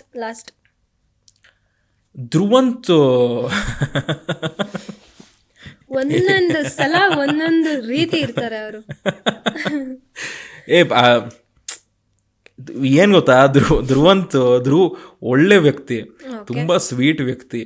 ಬಟ್ ಅವರು ತುಂಬ ಅರ್ತಿದ್ದೀನಿ, ತುಂಬ ಗೊತ್ತು ಲೈಫ್ ಬಗ್ಗೆ ಅಂತ ಅವರು ಒಂದು ಯೋಚನೆನಲ್ಲಿದ್ದಾರೆ. ಬಟ್ ಸೈಡ್ ಬೈ ಸೈಡ್ ಅವ್ರ ಜೀವನನ ಫಿಗರ್ ಔಟ್ ಕೂಡ ಮಾಡ್ತಾ ಇದ್ದಾರೆ. ನಾನು ಯಾರು ಅಂತ ಫಿಗರ್ ಔಟ್ ಮಾಡ್ತಾ ಇದ್ದಾರೆ. ಅದು ಕಾಣಿಸ್ತಾ ಇದೆ ನಮಗೆ. ಅಂದರೆ ನಾನು ಮೊದಲನೇ ವಾರದಲ್ಲಿ ಹೋಗಿ ಅವ್ರ ಜೊತೆ ಮಾತಾಡಿದಾಗ ಲೈಫ್ ಬಗ್ಗೆ ಮಾತಾಡಿದ್ವಿ, ಭೂಮಿ ಬಗ್ಗೆ ಮಾತಾಡಿದ್ವಿ, ತುಂಬ ಹೇಳೋರು. ಅಂದರೆ ಸ್ಟಾರ್ಟಿಂಗಲ್ಲಿ ಅವ್ರನ್ನ ನಾವು ಗೈಡ್ ಅಂತ ಕರಿತಾ ಇದ್ವಿ. ಅಂದರೆ ಎಲ್ಲದ್ರ ಬಗ್ಗೆ ಮಾತಾಡ್ತಾರೆ. ಇಷ್ಟಿದ್ರೆ ಆ್ಯಪಲ್ ಕೊಟ್ಟರೆ ಆ್ಯಪಲ್ ಬಗ್ಗೆ ಒಂದು ಅರ್ಧ ಗಂಟೆ ಮಾತಾಡ್ತಾರೆ ಅವರು. ಸೊ ಆ ಥರದ ವ್ಯಕ್ತಿ ಅಂತ. ಸೊ ಎಲ್ಲ ಗೊತ್ತಿರುವಂಥ ವ್ಯಕ್ತಿ, ತುಂಬ ಎನ್ಲೈಟೆಂಡ್ ವ್ಯಕ್ತಿ, ಜ್ಞಾನೋದಯ ಆಗಿದೆ ಇವರಿಗೆ ಚಿಕ್ಕ ವಯಸ್ಸಲ್ಲೇ ಅಂತ ಆ ಥರದ್ದು ಯೋಚನೆ ಇತ್ತು. ಬಟ್ ಈಗ ಹೋಗ್ತಾ ಹೋಗ್ತಾ ಬೇರೆ ಬೇರೆ ಸನ್ನಿವೇಶಗಳಲ್ಲಿ ಅವ್ರನ್ನ ನೋಡಿದಾಗ he is also figuring out ಹೆಂಗ್ ರಿಯಾಕ್ಟ್ ಮಾಡಬೇಕು, ಏನ್ ಮಾಡಬೇಕು ಅಂತ. ನಾನು ಯಾರು ಅಂತ ಅವ್ರು ಹುಡುಕ್ತಾ ಇದ್ದಾರೆ ಅಂತ ಅದು ಕಾಣಿಸ್ತಾ ಇದೆ ಜನರಿಗೆ ವೆರಿ ಎವಿಡೆಂಟ್ಲಿ. ಪಾಪ ಅವ್ರಿಗೆ ಏನಾಗ್ತಾ ಇದೆಯೋ ಅಲ್ಲೋ ಗೊತ್ತಿಲ್ಲ ಮನೇಲಿ, ಬಟ್ ಆಚೆ ಇರೋರಿಗೆ ಅದು ಕಾಣಿಸ್ತಾ ಇದೆ. ಒಂದೊಂದು ಇದರಲ್ಲಿ ಒಂದೊಂದು ತರ ರಿಯಾಕ್ಟ್ ಮಾಡೋದು, ಇದ್ ಮಾಡೋದು, ಅದ್ ಮಾಡೋದು ಅಂತ. ಸೊ ಐ ರಿಯಲಿ ಹೋಪ್ ಒಂದು ಸ್ಟ್ರಾಂಗ್ ಪರ್ಸನಾಲಿಟಿ ಆಗಿ ಬರಲಿ ಅವ್ರ ಆಚೆ ಅಂತ. ಓಕೆ, ಸೊ ಇವಾಗ ಎಲ್ಲರೂ ಕಾಮನ್ ಆಗಿ ಕೇಳೋ ಕ್ವೆಶನ್ನು, ನಿಮ್ಮ ಪ್ರಕಾರ ಯಾರು ಗೆಲ್ತಾರೆ, ಯಾರು ಗೆಲ್ಲಬೇಕು? ಐ ಥಿಂಕ್ ತುಂಬ ಜನ ಹೇಳ್ತಾ ಇರೋ ಪ್ರಕಾರ ಗಿಲ್ಲಿ ಗೆಲ್ಲಬೇಕು ಅಂತ ತುಂಬ ಜನ ಹೇಳ್ತಾ ಇದ್ದಾರೆ. ಅವ್ನು ಗೆದ್ರು ಖುಷಿನೇ. ನನಗೆ ಒಂದು ಸಣ್ಣ ಆಸೆ ರಕ್ಷಿತಾ ಗೆಲ್ಲಬೇಕು ಅಂತ. ಸೂಪರ್. ರಕ್ಷಿತಾ ಗೆಲ್ಲಿ ಚೆನ್ನಾಗಿರುತ್ತೆ, because she is not from television. ಹೌದು. ಯಾವುದೇ I mean end of the day ಅವ್ರ ಆಟದ ಮೇಲೆ ಡಿಪೆಂಡ್ ಆಗುತ್ತಪ್ಪ. ಬಟ್ ಪ್ರತಿ ವರ್ಷ ಎವ್ರಿ ಅದರ್ ಇಯರ್ ಟಿವಿಯಿಂದ ಆರ್ಟಿಸ್ಟ್ಗಳು ಬರೋದು ಜಾಸ್ತಿ. ಹಾ, ಒಪ್ತಿರೋ ಇಲ್ವಾ? ಈಗ ಒಬ್ಬ ಆಟೋ ಡ್ರೈವರ್ನ ಕರೆಸಿಯಪ್ಪ, ಬೇರೆ ಬೇರೆ ಕ್ಯಾಟಗರಿಯಿಂದ ಕರೆಸಿ. ರೇಡಿಯೋ ಕ್ಯಾಟಗರಿಯಿಂದ ಒಬ್ಬ RJ, ಓಕೆ ಸರಿ ನಾನು ಆಚೆಯಿಂದ ಬಂದಿದ್ದೇನೆ, ನಾನೊಬ್ಬ ನ್ಯೂ ಕಮರ್. ಮ್ಯಾಕ್ಸಿಮಮ್ ಮೆಜಾರಿಟಿ ಇರೋದು ಟಿವಿ ಆರ್ಟಿಸ್ಟ್ಗಳೇ, ಸೀರಿಯಲ್ ಆರ್ಟಿಸ್ಟ್ಗಳು. ಖಂಡಿತ. ಅಂದರೆ ಅವ್ರನ್ನ ಇಲ್ಲಿ ಸೀರಿಯಲಲ್ಲಿ ನೋಡ್ತೀರಾ, ಇಲ್ಲಿ ರಿಯಾಲಿಟಿ ಶೋನಲ್ಲಿ ನೋಡ್ತೀರಾ, ಇಲ್ಲಿ ನೋಡ್ತೀರಾ, ಅಲ್ಲಿ ನೋಡ್ತೀರಾ, ಇಲ್ಲಿ ನೋಡ್ತೀರಾ, ಅಲ್ಲಿ ನೋಡ್ತೀರಾ. ಸೊ ಆ ಥರದ್ದೊಂದು ಇದಾಗ್ಬಿಡುತ್ತೆ.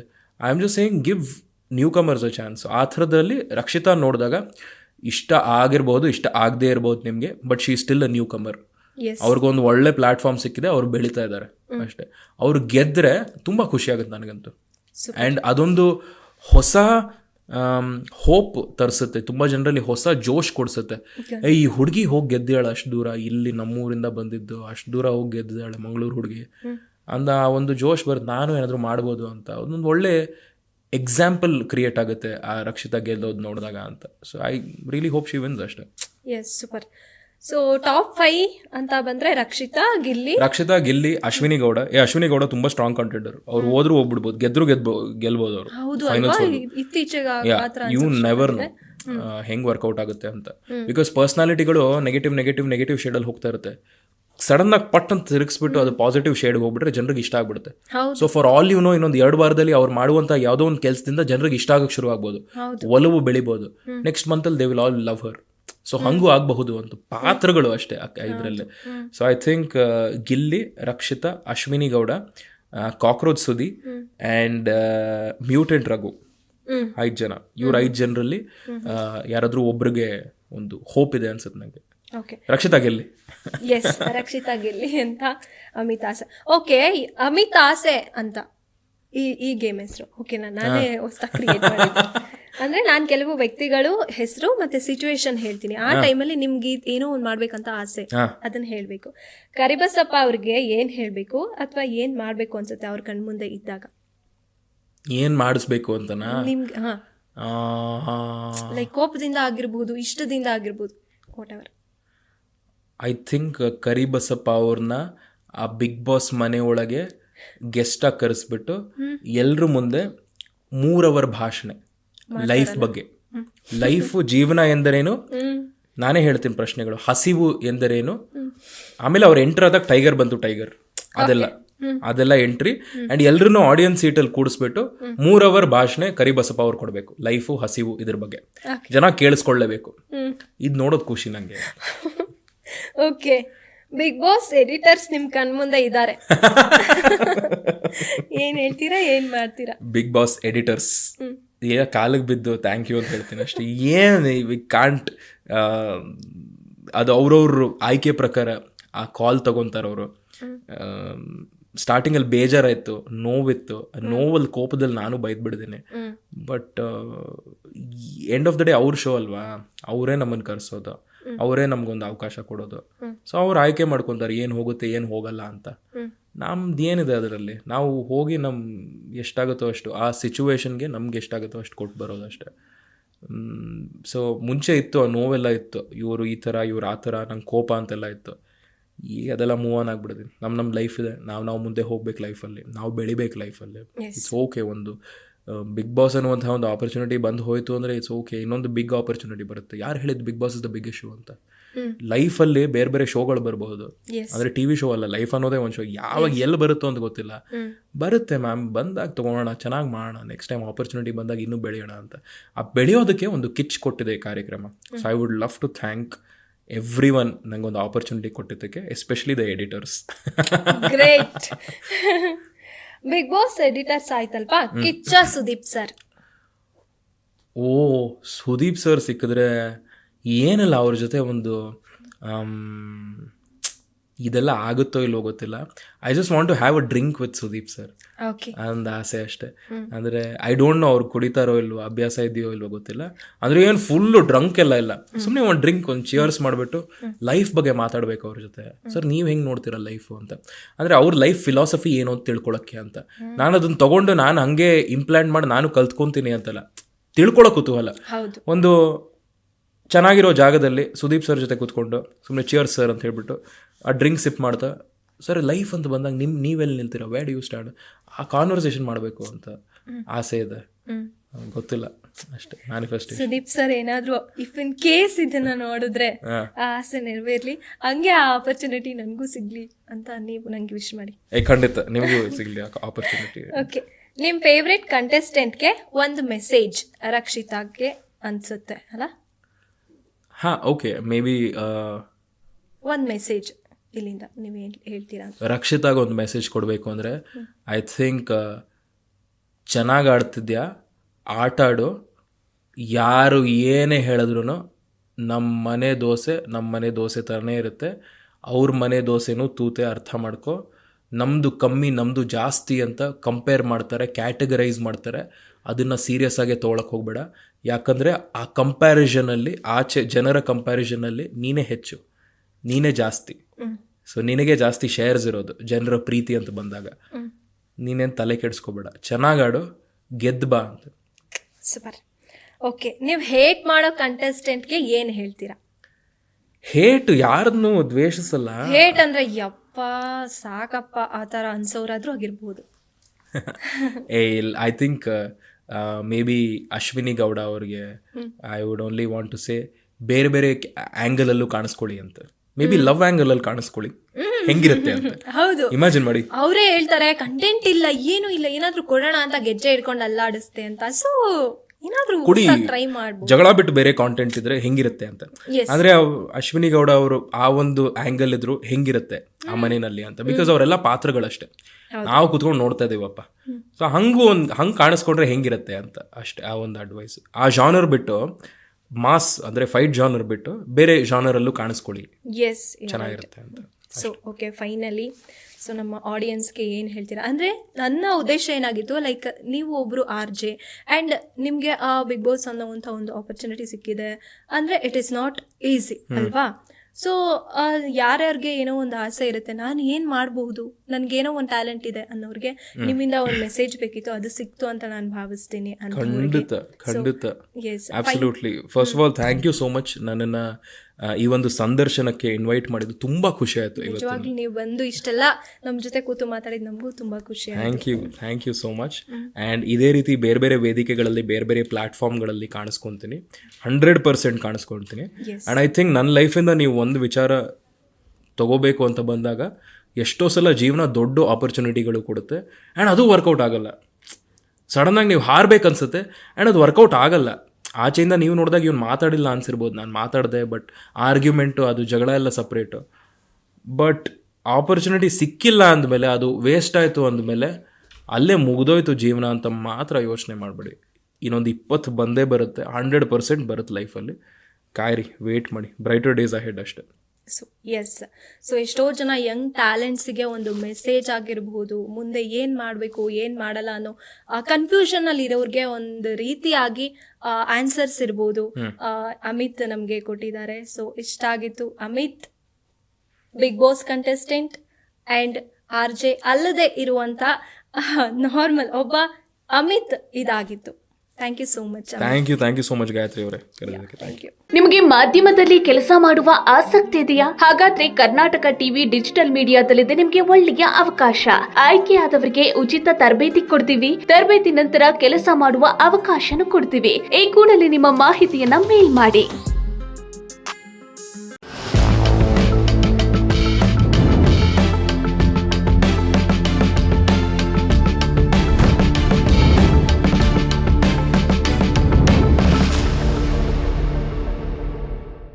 ನೀವು ಸಣ್ಣ ಆಗ್ಬೇಕಲ್ವಾ? ಅದು ಒಂದು ಉತ್ತಮ ಆಹಾರದಿಂದ ಸಣ್ಣ ಆಗ್ಬೇಕಲ್ವಾ? ಪ್ರತಿದಿನ ನಮ್ಮ ಜೀನಿ ಸ್ಲಿಮ್ ನ ಯೂಸ್ ಮಾಡಿ ಯಾವುದೇ ಸೈಡ್ ಎಫೆಕ್ಟ್ ಇಲ್ದಂಗೆ ನೀವು ಸಣ್ಣ ಆಗ್ತೀರಾ.